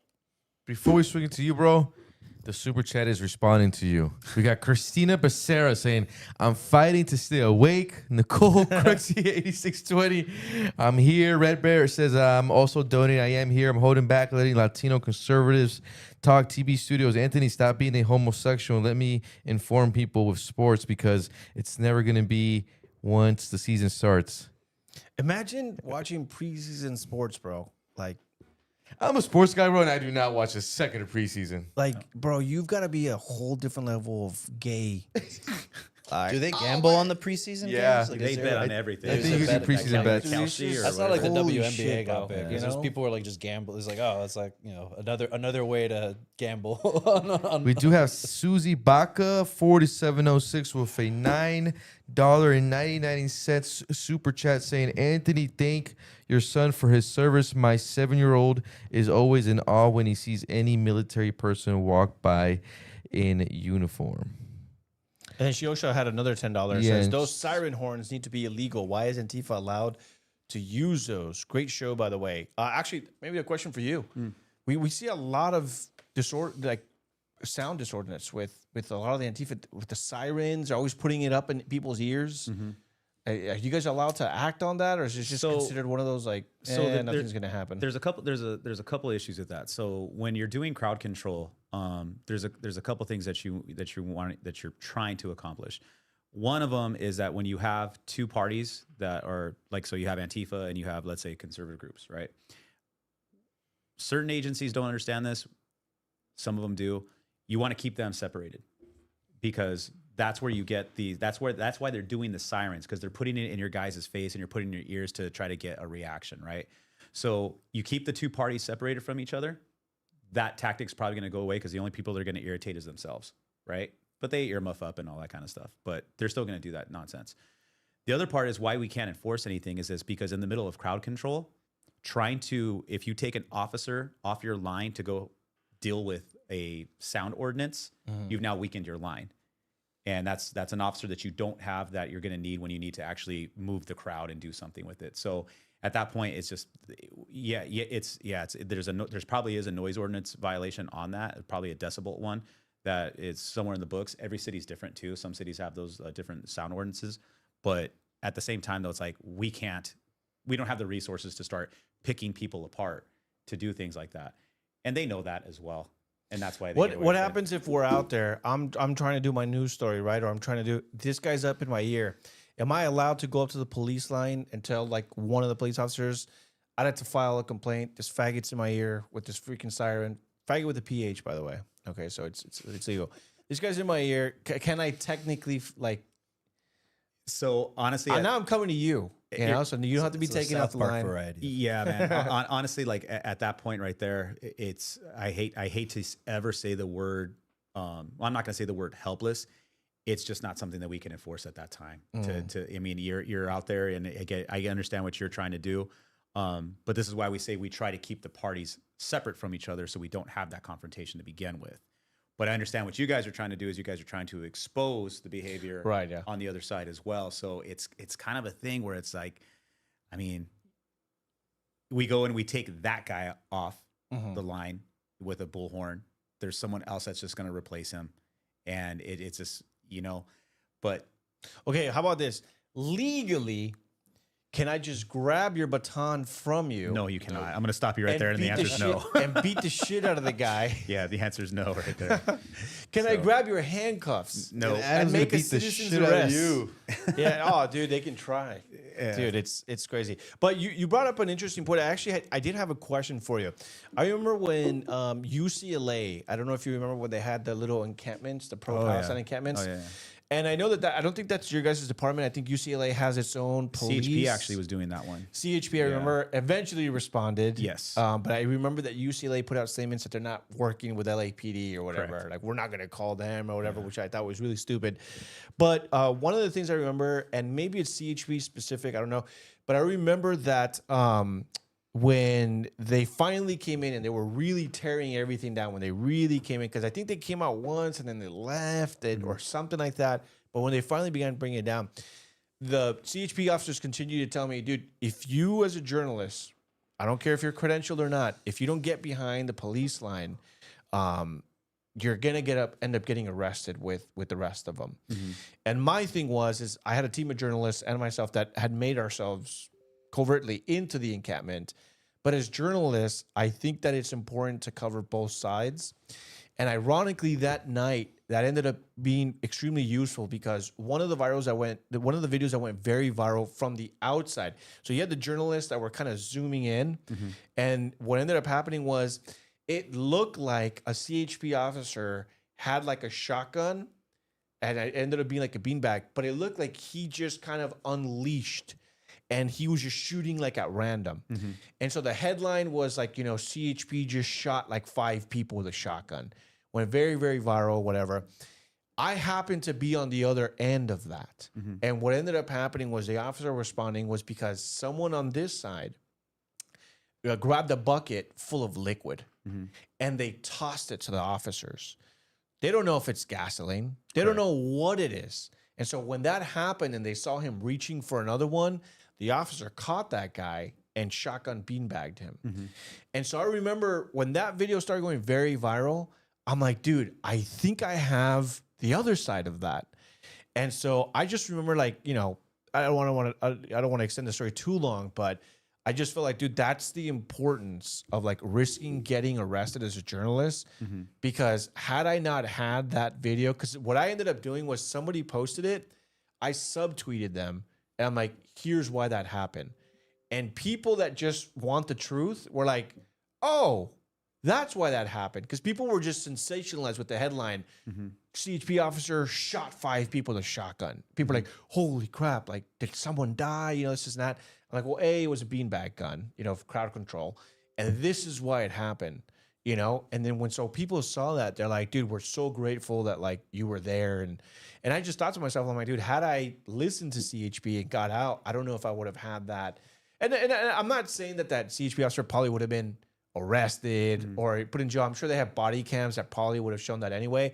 But at least for the public at that time when that was going viral, I had that angle and was immediately able to kind of dispel that, you know? And I know that with LA too, you guys have pretty good, I don't know if you like them, but you guys have pretty good independent journalist laws where basically like you can just say you're an independent journalist and you are. Like, you don't need credentials or anything like that. Yeah, but the problem with that is that some guys are straight up agitators. Correct. That's what I was going to say. Yeah, people take advantage of that. And they use that as an excuse to literally stand behind our lines and agitate us under the disguise of being a press, right? Of being independent press and stuff like that. So, you know, again, it's just to answer your question. It kind of depends. I don't know because again, that was CHP doing their thing. I don't know exactly if they have the same media policy as certain other agencies. You know, the agency that I'm with particularly gives a lot of leeway to them to do that. It reminds me again of the reporting that was done. Was it in Minnesota when I'm forgetting the kid who was being attacked? The AR. He had the AR and he was being attacked by agitators. Oh, Kyle Rittenhouse. There you go, Kyle Rittenhouse. There you go. And it's just like, where did that happen? Was it Minneapolis? Kenosha, Wisconsin. Wisconsin. Okay. Yeah, but if it wasn't for independent journalists, that kid would have got fried. You know, we talked about it. It's actually crazy, bro. I think just literally 2 days ago was like the 6-year anniversary of it because I saw Richie McGinnis talking about it, who was my former boss at the Daily Caller. And Richie McGinnis, bro, was the guy in front of Rosenbaum when he got shot in the head. Oh, wow. And at the time, you know, when Rosenbaum got shot in the head, we didn't know that he was like a pedophile. He had like some weird charges. But yeah, it was just kind of what you were saying. It was because Richie was talking about basically saying if it wasn't for independent journalists that day, Kyle Rittenhouse would be in jail for life. And look, no matter what you think about Kyle Rittenhouse, like at the end of the day, when that trial went down, it was this corporate billion-dollar media machine that was like going against Kyle, and it really was 6 journalists with their footage that played a key role in turning that all around. So, you know, we had Julio Rosas on the ground, BG on the scene, myself, Shelby Telkine, and Richie McGinnis were the Daily Caller team. I know there was a few other more down there. And what was interesting, actually, that we're talking about this Rittenhouse trial and the whole media stuff is when the trial was going on, the tweets that were going viral the most on Twitter at that time were a bunch of lefties, bro, that during the trial just found out that Kyle Rittenhouse never shot and killed a black person. They're like, oh, wait, the people we're talking were all white? And like, it's like they didn't even know that for over a year. Wow. You know what I'm saying? You know, but that just shows you the kind of how powerful these media conglomerates are. So well, we talked about it last time. That the unfortunate side is that, and again, I'm not saying that the conservatives don't say some dumbass things as well. But the thing is that when it's independent reporters and journalists like such as yourselves that are trying to break these stories and kind of expose what it is that the type of antics that you see by the left, which you saw on the college campuses, which you saw during the ICE protests, which you saw during all the Antifa riots, the people who you guys want to see that are blocked from from that algorithm. They will not see that. And again, like we kind of talked about, like just journalism and stuff like it. And Newsom, for example, he's able to say a lot of things, and other Democratic politicians are able to say a lot of things because they know the counter to that is never going to be seen on that algorithm. And so, but this just means that this is why we need more of you guys to be out there to tell these stories, to document things like that, right? A lot of people don't know that during the ICE riots that happened, last June, that we found out that they were actually they're launching mortars at us, commercial grade fireworks at us. You guys saw that. Mm-hmm. What people didn't know is that we found out that when we recovered some of them, that they were actually taping shrapnel to them. Oh wow! To try to basically to maim us, It didn't work out the way we had. There was one particular incident where we actually saw that stuff was booby trapped. Didn't work, but they actually booby trapped some of their barricades to us, hoping that again we would get maimed like that. So you guys need to keep doing what you're doing because it's so important. And then just another observation I even kind of had when you look at the difference between the left and the right, and when you look at these big protests, I see independent journalists on the right trying to tell a story, and then I see influencers on the left who are just basically just trying to affirm their positions, right? Right. You guys automatically get labeled as right wing because you guys are just trying to expose a story, and again, they don't want to speak with you, they don't want to talk to you. Yeah. They just want to amplify their positions. But notice they're not saying, you know what, maybe we should look into this Ilhan Omar story. Maybe we should look into this Newsom story and see if there's any validity to it. They don't touch it. Right, yeah. They don't touch it. And that's why it's so important that you guys continue doing what you're doing, man, and having podcasts like this and getting the word out. Yeah, absolutely. And one of the things that I've even noticed about a lot of these protests, and even like last June, for example, is that it created a lot more influencers. I know people that were never politically active, very left-leaning, and now they're like influencers and activists because they attended some of the marches last year. And I remember that they ended up finding me and they tried to label me again like as hateful, this guy's racist, be on the lookout for this guy, because what these people do, okay, and a lot of people don't know this, these influencers show up during the daytime when it's permitted. It's 12, 2 o'clock, 3 o'clock. Maybe they're heading home because they're tired, whatever. They take their pictures, they take their selfies, they take the videos of them marching peacefully, whatever this and that, and then they go home. But you know better than anyone what ends up happening as the sun starts setting. Oh, yeah. All of a sudden, the crowd changes a lot, yeah. right? The Yeah, crowd for starts sure. changing. Now you don't have these grandmas that were out there marching peacefully at 2, 3 in the afternoon. Now it's a younger crowd, and now some people are probably buzzed, or I see people drinking all the time, into the night. Now they're drunk. Now it's sunset. Now the police are like, okay, it's time to head home, and they're like, whoa, who the hell are you? This and that. And what ends up happening is we're there for that. We were there for the peaceful, and we're there for the mostly peaceful. When it turns into a riot and stuff like that. And then what ends up happening is these leftist activists go on to say, I didn't see any of this. This didn't. There's no way that this happened. I was at that march yesterday. So they're gaslighting their audience and saying, don't believe your lying eyes. Don't believe these MAGA influencers, this Inform with Anthony guy. Sure, he got video of Molotov cocktails being thrown at CHP agents, but I was there, and when I left, everything was fine. And so now you've got like this kind of like little hive mind of people. Oh, it must be like undercover MAGA. Like it must be like undercover Republican. I'm like, dude, we can't even get Republicans out to the polls in mass. You think Republicans, you think your average Republican is really dressing up as Antifa and risking throwing Molotov cocktails at CHP agents in hopes that not great, now we've got them, and I'm just like, come on, man. Even this past year when we had some of the protests that we were having, just even outside of June of the June ICE riots, one of the units that I was that worked in my division was assigned to the booking process, right? So basically, the protesters that were getting booked for not leaving the area or doing whatever they're doing were getting cited. A lot of these dudes were all from out of state.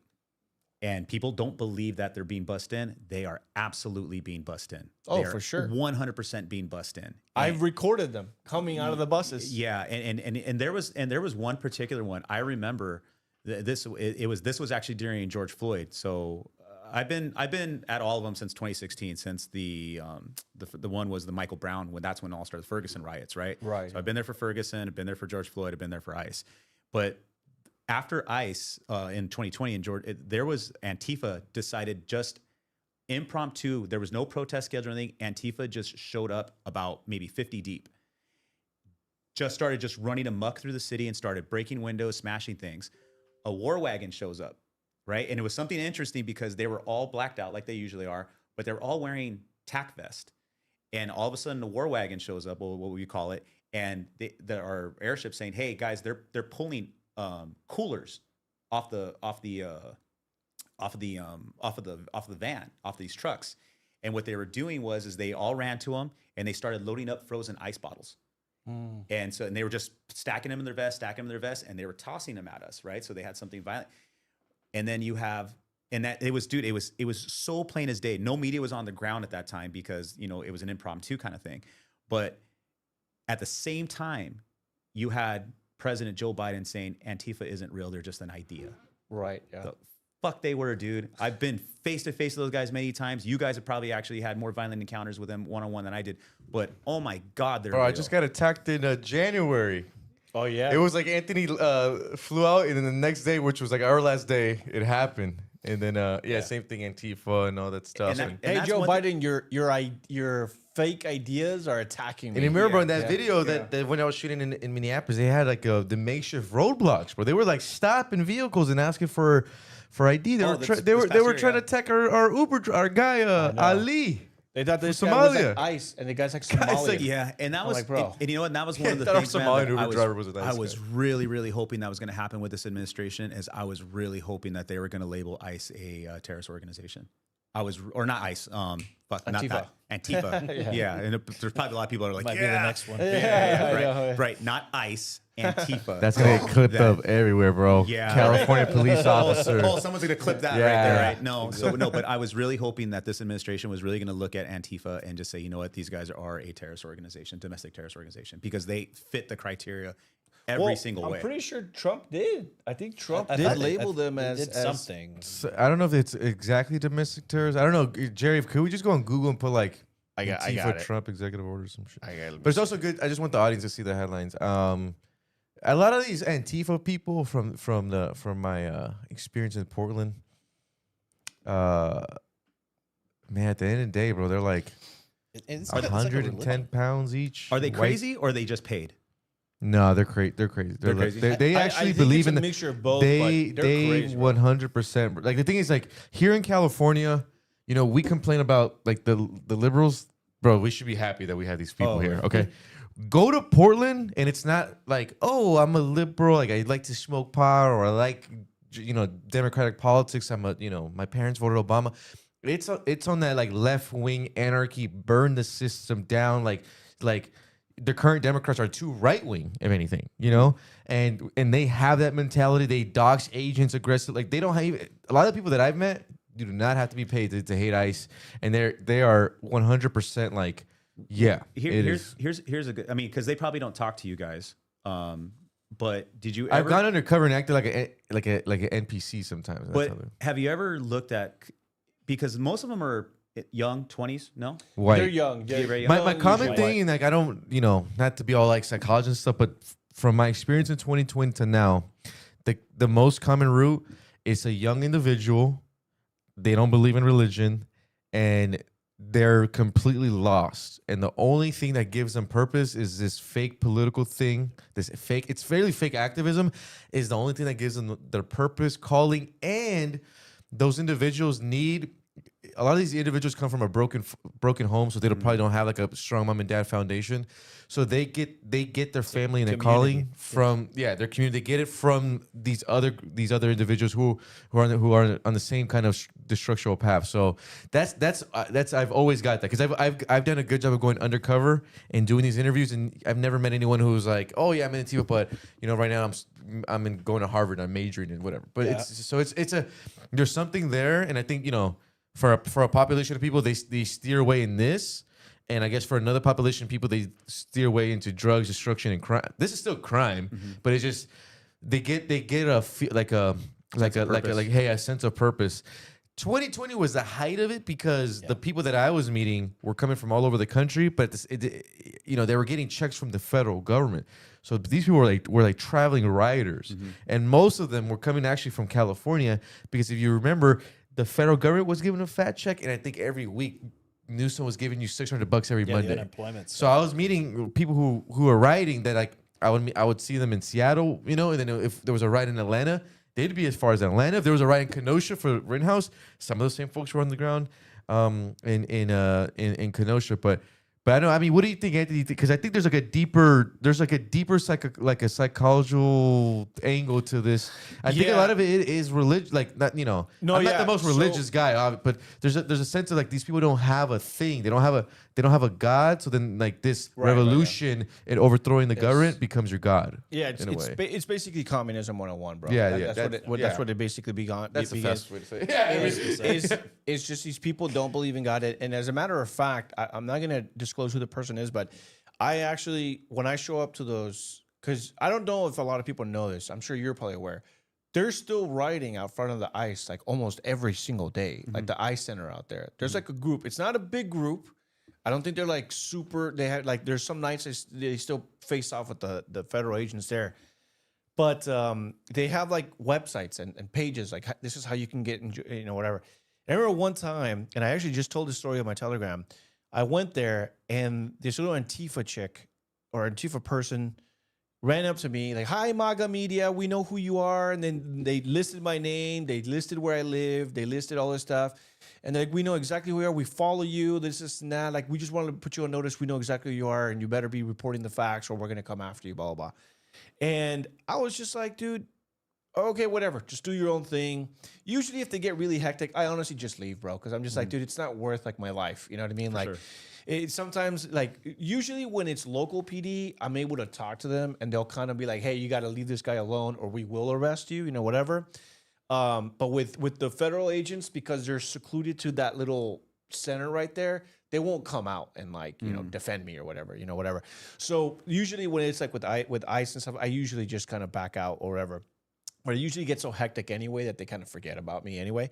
But the point that I'm trying to make is somehow I ended up connecting with one of these people. And we were talking, and I think we all just got tear gassed. And I think that's how we connected. Like, oh, I guess they got you too, huh, MAGA? And I'm like, dude, I'm just here just doing my job, dude. I don't know why you keep calling me MAGA, this is that. And she's like, we know exactly who you are. You're a fascist, blah, blah, blah. And so we're just talking and whatever. I kept it very cordial with her. I was very friendly, whatever. So I'm like, hey, dude, like, I don't even think you really follow my stuff. So it turns out she mistook me for someone else, and then she started following me. I started following her. I'm like, but it was a private page specifically for Antifa activities. But all she does is really post what they're doing out there in front of the ICE thing or whatever. She reads my stories. She agrees with some of them, whatever. And then she ends up, telling me like, hey, tell me a little bit about yourself. And she's like, I'm not religious at all. I stopped going to church when I was 5, but I do feel like there's a spiritual element missing in my life. And so I'm just kind of trying to pull her in. I'm like, dude, I know you're Antifa. I know you're out there every single day against ICE, but like, dude, I'm seeing the human side of you. Like there's something missing in there. But like you said, bro, like they find it within this community. It's like we're all standing. And the thing is they genuinely do believe that they are standing up to like Gestapo agents that are out every day in these vans just abducting people.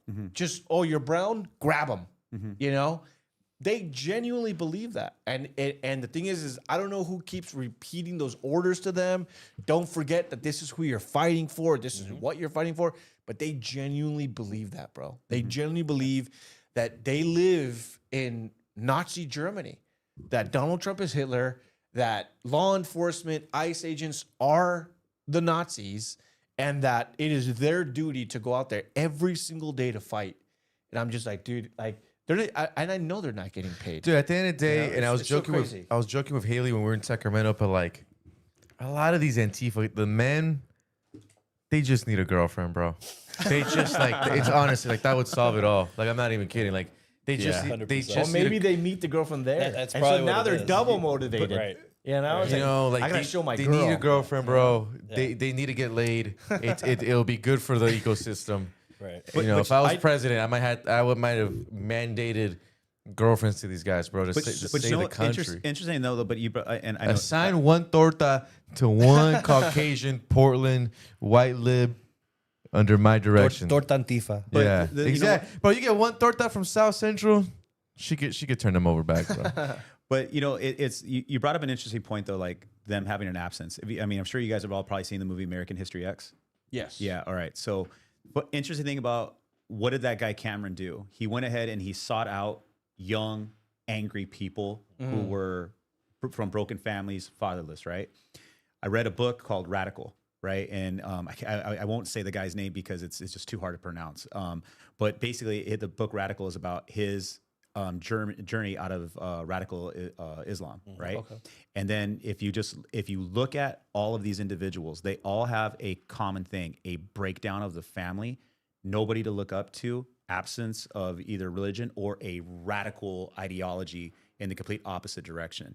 And then you look at these individuals and you just see how, I mean, that's the one crazy thing that I look at all these people is that, like, and again, like I said, you can have some conservative enough jobs as well, right?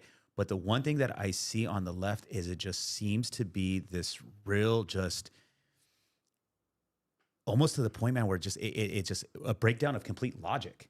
You know, and just like the way they're dressed, they can't articulate why they're out there. They're just angry. Angry. You know, and again, here's someone with, you know, between the two of you guys, hundreds of thousands of followers. Let us hear your story, and they're just so full of rage they can't do it. Right. You know, and it's just, but it's again the breakdown of the breakdown of the family. The breakdown, and again, I'm not saying that, you know, I mean, for me, religion has saved me recently.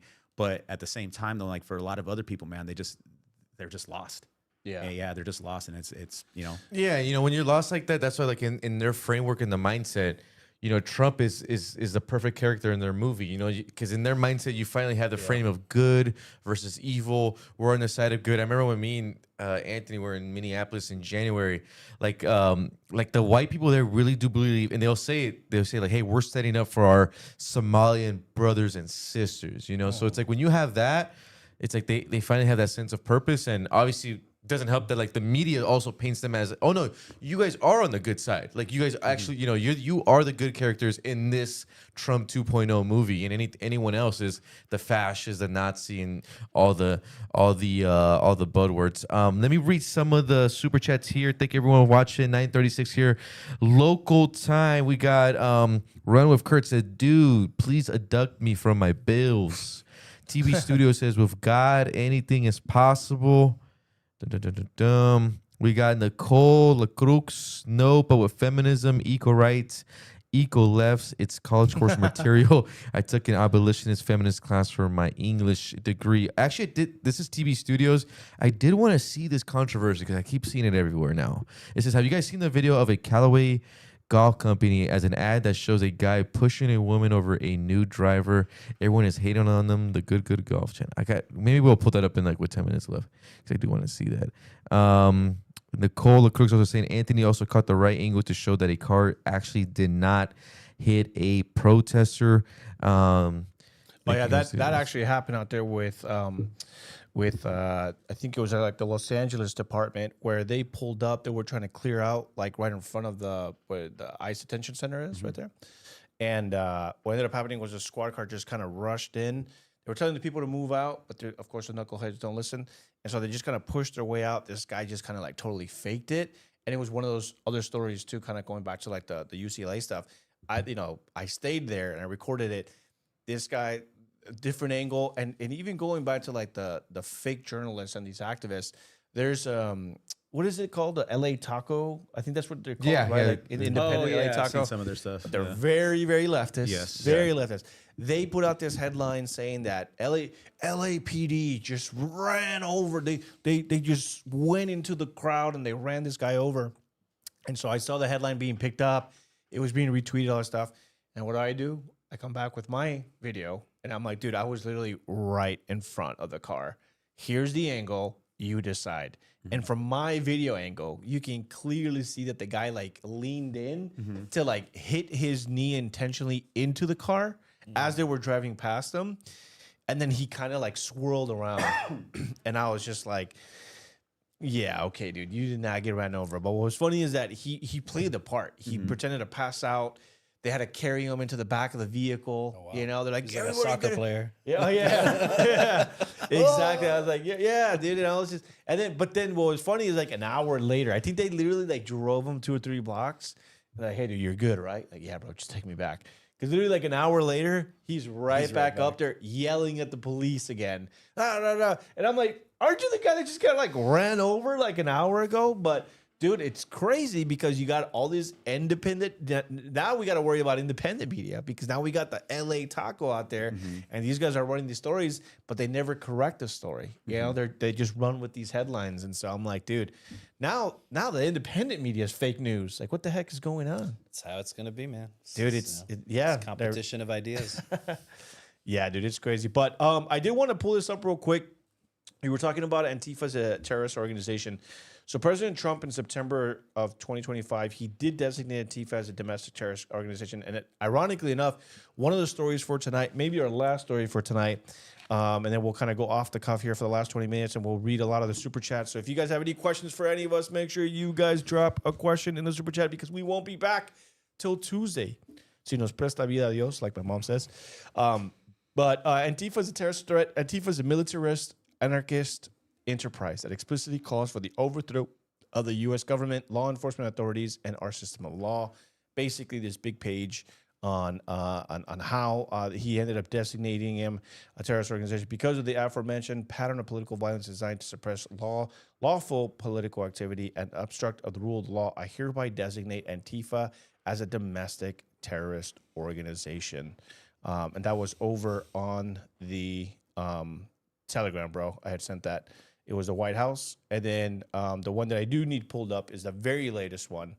And that is that the State Department is dropping the hammer on digital network that powers Antifa.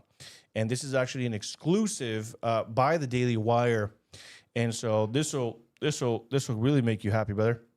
It says the State Department is dropping the hammer on the digital network that powers Antifa. And actually, right before the show started, President Trump also said that he's going to be coming after George Soros financially. And they're going to start a lot of the investigations into all these nonprofits that he runs because it has long been aforementioned that a lot of his nonprofits fund a lot of these groups. You know, they're making their way over. It says Washington, for years, the radical leftist group Antifa has doxxed and harassed immigration and customs enforcement agents across the United States. Now the United States is fighting back against the hub of this global harassment campaign. The State Department on Wednesday named this guy specially designated global terrorist group. The Daily Wire can first report AI, as the State Department has nicknamed the group, is linked to notorious Antifa groups in the United States like Rose City Antifa. That's a big one. Rose City Antifa. Stop Cop City. And against Beltway fascism, all of which have doxxed and harassed ICE and Homeland Security employees for years, as well as top conservative organizations like the Heritage Foundation. So now it looks like, again, you know, we've got the reports. Donald Trump is coming after the money. He's coming after George Soros. He's coming after the nonprofits that bankroll these anarchists. And a lot of this, I know, has come from that declaration. From my understanding, there was a group that got busted that the FBI did over the holidays. I don't know if you remember. They were called like the Turtle something. It was like a little anarchist group, and they were planning some like bombings, and they were training out there in the desert. Remember? I think it was like... I remember briefly a story. Weren't they trying to do an attack in D.C.? I don't know if they were going to drive out to D.C., but I think it was like in the Long Beach area. And they were going to go to like one of these holiday parades. I do remember. I just don't know the specifics. Yeah, you might be right. It might have been like that they were planning on driving out, but I know that they were training out here.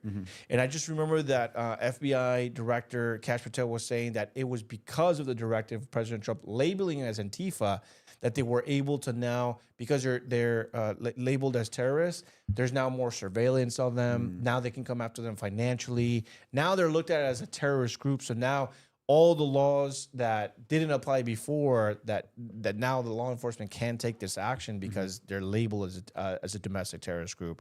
And so I'm sure that with this, now they're coming after these kind of like communications as well. I think all of this stems from that order. But bro, I want to hear from you because I know you're from the beautiful land of Cuba. You guys have had your share from Miami, but yeah. Yeah. Well, hey, Miami's it's Cuba, basically Cuba, bro. Come on, it's Cuba Cuba 2.0. Yeah. Pero the communists, it looks like they're finally, they're coming after them. What do you think about this report, man? Do we need more of this, or do you think this is just fascism? You mean in Cuba, or you're talking about like? No. We're talking about the report with Marco Rubio, the State Department. They're coming after Antifa and all these militants. 100%, man. They got to go after these guys because the networks that they're putting together, it's basically very similar to what happened in Cuba, and they need to infiltrate these people. Like a lot of it is you guys were saying the networks that they're doing is very similar to the terrorist networks that were formulating. Like this is like woke Islamic terrorism or something. You know what I mean? Like this is like their religion for a lot of these people in terms of but a radicalized version where they're terrorists in every sense of the word. So definitely into what's happening in terms of going after the networks for sure. Jorge, what do you think, bro? We'll see if anything, comes out of this. I know, I think one of the more surprising ones I saw was if we can, Jerry on Google, I think if we put like North Texas Antifa, I think those individuals actually got charged, and they were like the first individuals to actually face like the charges directed to this Antifa directive. If I'm not mistaken. I remember I had to go on Newsmax and talk about it, but it was something out of like Texas. There was like a group of 9 of these folks. And I think they did actually attack an ICE facility, right? Was it leader of Antifa cell members Yep. in North Texas sentenced to There it is. 100 years in prison? Yep. Yeah, I saw a lot of left-wing media freak out about that, but I know that was a pretty serious charge. So maybe that's starting to deter. We'll see how these networks react. Let me see here. 1, 2, 3, 4, 5, 6, 7 of them. Maricela Rueda, Antifa, sentenced to 70 years in prison. Yeah. Cameron Arnold, sentenced to 50 years in prison. Oof. Savannah Batten, sentenced to 50 years in prison. Zachary, 50 years. Bradford Morris, 50 years. You know how Elizabeth all Soto, these 50 years. how these men could have avoided that, bro? I know where this is going. Get themselves a torta. If they were trying to get laid like a regular human being, but instead they're making mock cocktails. Bro, they're revolutionaries. Bro, to do that in Texas though, that's Dude, yeah, that's the thing. Is like you can't be Texas. attacking. Love Like Texas. Texas DPS cracks down on all that stuff out there. So, we'll see. We see any more arrests, but it's really kind of chilled out, huh? Like some of the more left wing crazy attacks for now. It kind of get ebbs and flows. Yeah, maybe you can touch on it. I feel like we've seen like a very dramatic decrease on a lot of these kind of like protest riots. I'll be honest, man. Like I was like back in when we were covering the Minneapolis. I'm like, dude, this is the first time that like in January, February, we are starting to see the riots already. So we were kind of like in our inner group of journalists, and we're like, dude, if this is what the beginning of the year looks like, it's going to be insane come the summertime. But I think that because you're cracking down, I think what it is you're literally just like enforcing the laws that already exist, as opposed to like before they weren't. And so when you're showcasing, you will be arrested. You will go to jail. And Bill Asaley, who's the Assistant Attorney General here, he does a really good job. This guy comes out every single week. We just arrested another guy from a year ago. Like a couple weeks ago, he was announcing some of the arrests from last June. We finally got the evidence. We finally went to the court system. This guy's going away for years. And so I think that when that combined with defunding a lot of these nonprofits where the money was coming from, and then now you're, again, going back to like the IRS, and the IRS has agents finding out where this money is coming from, I think that scares these people, and they're like, well, we're not going to come out. Yeah, I think it would be interesting to kind of see too that the people that were funding these protesters and these groups, it'd be interesting to see if they kind of like said, oh, we need to pull back a little bit because they're clamping down on us now.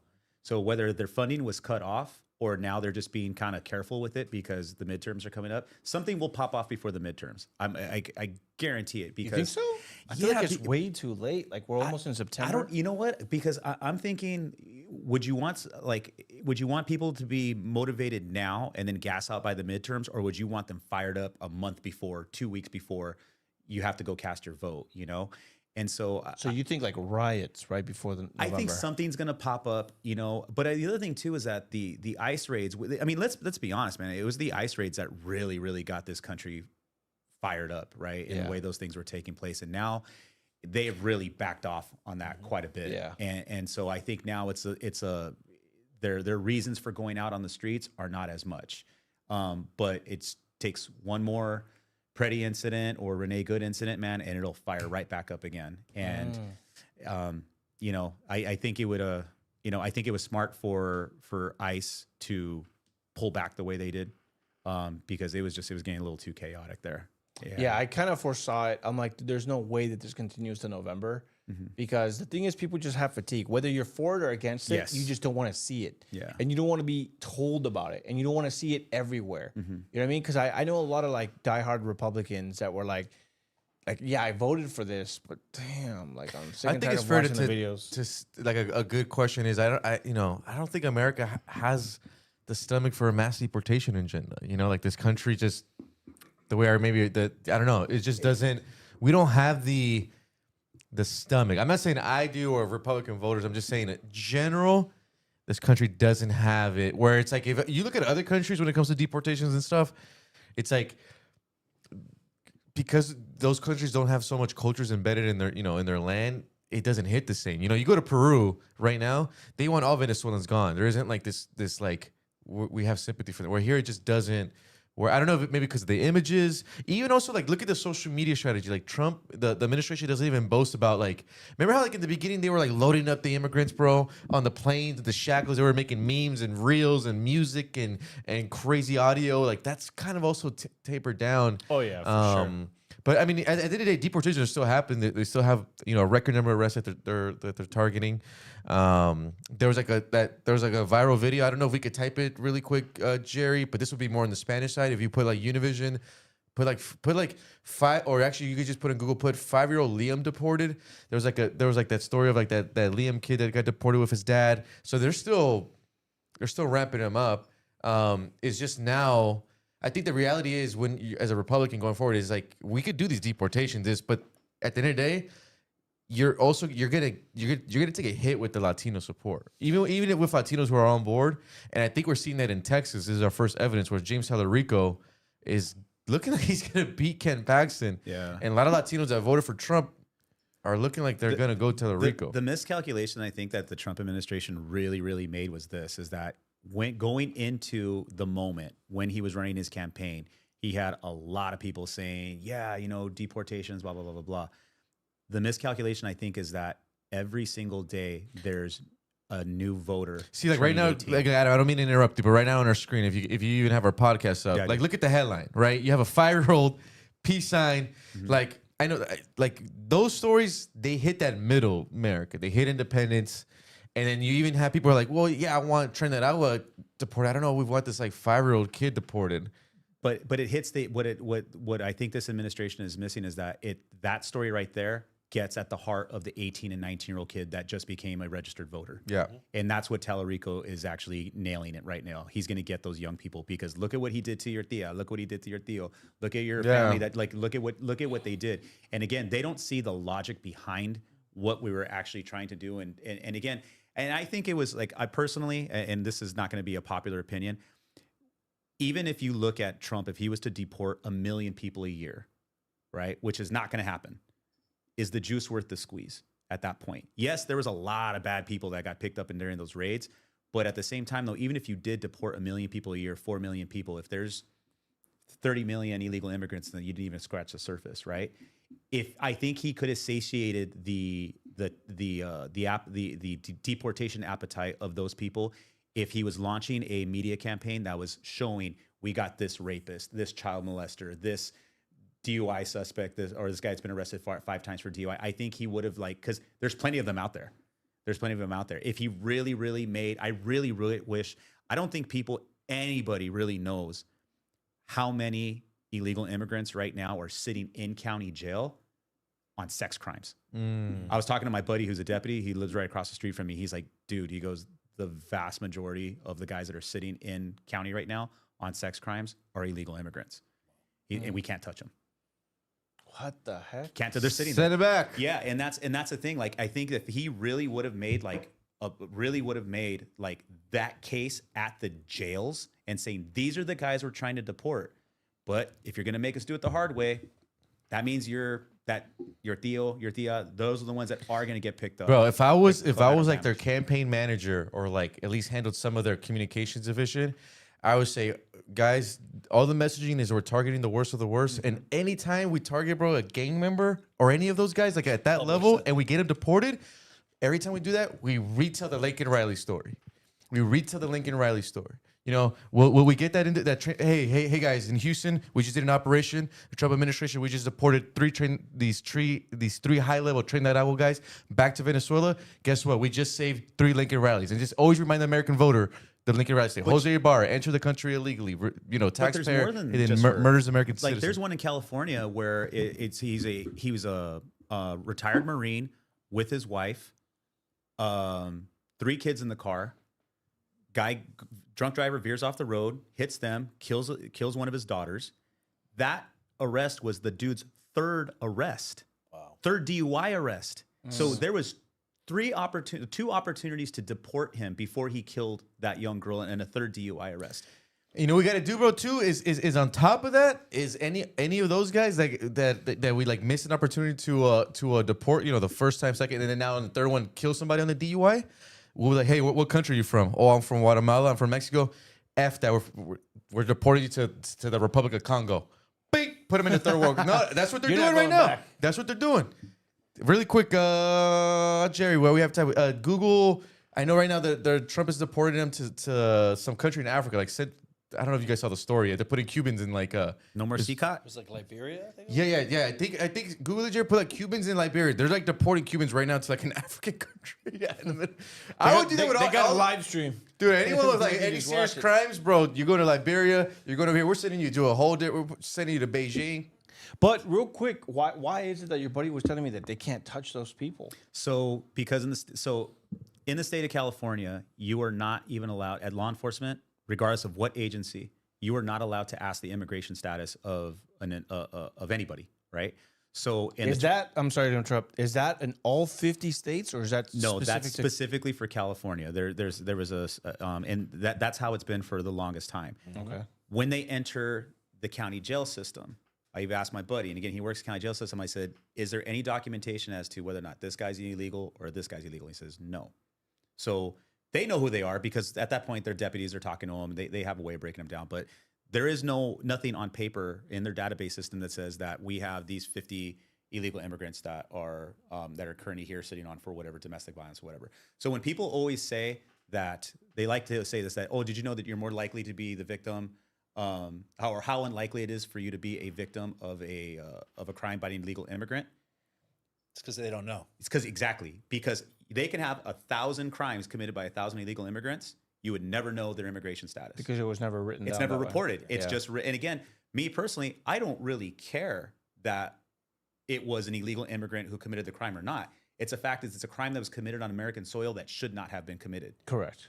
That's the real issue. So when people try to like throw that out there, it's like you're missing the point. It should have never happened. Correct. And so, but in the state of California, in 24 years, I've taken a lot of reports, and I've never once, neither me or the thousands of other officers I work side by side, have ever documented the immigration status of anybody in this country that was illegal. The only time I believe it gets documented is once they enter the state penitentiary system.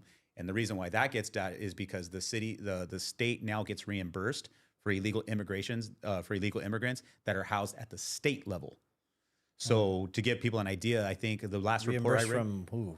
From the federal government. They get reimbursed from the federal government for housing illegal immigrants at the state level. And the last report I heard was something that we got reimbursed only a partial amount. That was like $55 million to house illegal immigrants at the state level. And that's just a partial reimbursement from the feds. So what would Senator Congo? What would happen like so what happens in other states where they do have that, where they mark them as illegal? Are they reported right away to Texas. federal agents? Okay, so like for like another states, like I went to Oklahoma to do a report for News Nation about this. So what they'll do is correct me if I'm wrong here, because I know you know more about the local law enforcement level, but they were telling me that let's say they arrest an illegal immigrant, they'll put what they call a detainer, right? Like they'll let ICE know, hey, we got Jose Hernandez. They took that away from Here's us. a detainer, and then ICE has like 72 hours to come get him, and then so they'll cooperate and they'll be like, hey, we got this guy on a drunk driving. We have put it. We have a detainer for him now, and then So when Obama was president, we were able to do that. Got it. Okay. When Obama was president, we used to do that a lot too, because a lot of the guys that the particular area I worked with we dealt with a lot of guys from MS, right? And these guys were just knew how to get across the border, man. Like those guys, like, dude, you get me out of here, I'm back in 2 weeks. Like that's how good they were at it. Damn. But there were certain cases where we had these guys that were good, and we were able to put what we just called an ice hold. Got it. Okay. So we would do an ice hold. And to them, it's a detainer, right? They call it. Maybe it might be a difference, but we would call ICE and say, "Hey, I got this guy. He's good for a gun possession. He's from El Salvador here illegally." ICE would say, "Boom!" They put a detainer on him. Yep. Not going anywhere. Then when Obama left office, came in, I forget what the Senate bill law was, but basically they passed a law that says that's gone. No more cooperation with the federal agents in regards to immigration holds. And man, I'm telling you, we protected a lot of people from repeat offenders, a lot of women, domestic violence victims, sexual assault victims, because Can't have that. Yeah, but Can't have that. But that tool, I mean, man, I talked to this one lady. She said, I said, "Have you got a restraining order?" And this was like the 10th time that her husband beat down her and her daughter. Oh my gosh. And she tells me that they told me that he was going to be deported, and that was just misinformation. But the guy she didn't bother getting a restraining order. She thought that he was going to be deported. She didn't cooperate with the case because, she's afraid. And what happened? Dude got released instead of deported and just continued to beat her and her daughter. And so so we would tell her in the past, we'd say, "Don't worry, we're sending him home." And that solved the case for her, that she didn't have to worry about getting, assaulted by him anymore. Probably make his way back eventually. But for that moment, we were able to protect her because we were able to enforce our immigration laws. California pulled that ability. And that's why you see so many of these horrible cases like Lake and Raleigh. And that's the thing that, again, that really, really gets me when it comes, dude, I don't immigrants are, dude, I'm telling you, the vast majority of them that I worked with, awesome people. Many of them, better Americans than some of the Americans that are in this country, man, because they actually believe in America. They believe in what it stands for. They believe in the dreams that can be accomplished here. Great, great people. But there is that criminal element that is among them. And they are the ones that are taking advantage of those laws. And that's what we're trying to protect people from. And all that got pulled from us completely. And it's heartbreaking. Boom. That's crazy, bro. And 10 o'clock. I think on that note, guys, we'll say our farewells. It is officially 10:01 here on the West Coast. Thank you for everyone that has made it this far. I do want to read some of the chats here. Don't want to leave you guys hanging. We got Richard Sweet 7842 says they hate ICE just to hate ICE. It's irritating. Run with Kurt says I would honestly be Poland method all day. I don't care. LOL, guys. Country is perfect. We got ICE narrow pages on X, Instagram, constantly post about criminals they're deporting. That's Tess Maxer. We got TV Studio says relax with Telerico winning. Paxton is still favorable to win. Richard Sweet saying Telerico ain't even a Christian. That dude is a wolf in sheep's clothing. Run with Kurt. Everyone thinks the land of the free is actually free. Like, get the F out of here. Let's go. We got a couple accusations of Anthony being stoned here. And then we got TV Studio says, Anthony on the good stuff, my boy. What's the plug? Yo. And then we got TB finishing us off with the final score, 2018 Rams win, I guess, preseason. I don't care about preseason, bro. I don't care. Guys, it's Thursday. Another awesome show. Kind of an eventful week for everyone here on the panel with all the political stuff. So what's to come next week? So we'll be back Tuesday, 8 to 10 p.m. It's likely, I think, Tuesday, Derek Townsend will be back. Santa Monica City Council. We'll be talking, I think we'll have a lot more coverage on the flock cameras. That's turned into a big debate. I know DeSantis finally having his stance today. And it's kind of growing into a bigger national story. But guys, we have a lot more on this Javier Becerra whistleblower content. If you follow my social media, know that I've wrapped a new interview up on Monday. We should be pretty close to release here. We got a few more back-to-back interviews we're putting on that. Our good buddy Julio Rosas is going to be hit in Mexico and doing some. Actually, just talked to him. It's going to be really good stories, actually. For sure, with the migrants out of there. So we will share some of Julio's reporting. Anthony, anything this next week's news? No, man. Just want to thank our guests for coming on, bro. Where can people find you? Where can they find your work? I'm on Latinos por Poder on X, and then my book is at cubelalibre.com. There we go. Adam. Yeah, the only one I'm running on right now is Instagram, Garcia0402. I'm out there. I don't post a whole lot, but I'm on vacation right now, so I'm going to try to get to it. There you go, bro. Yeah. All right. Well, yeah, thank you guys so much for coming out on this Thursday evening. Appreciate you guys tuning in. For all the late ones, we still got a couple dozen of them. Thank you guys for tuning in. Thanks for the people that joined the live stream. Appreciate you guys, and we will be back next Tuesday with another great show for you guys. God bless you guys. Have a great weekend. See you then.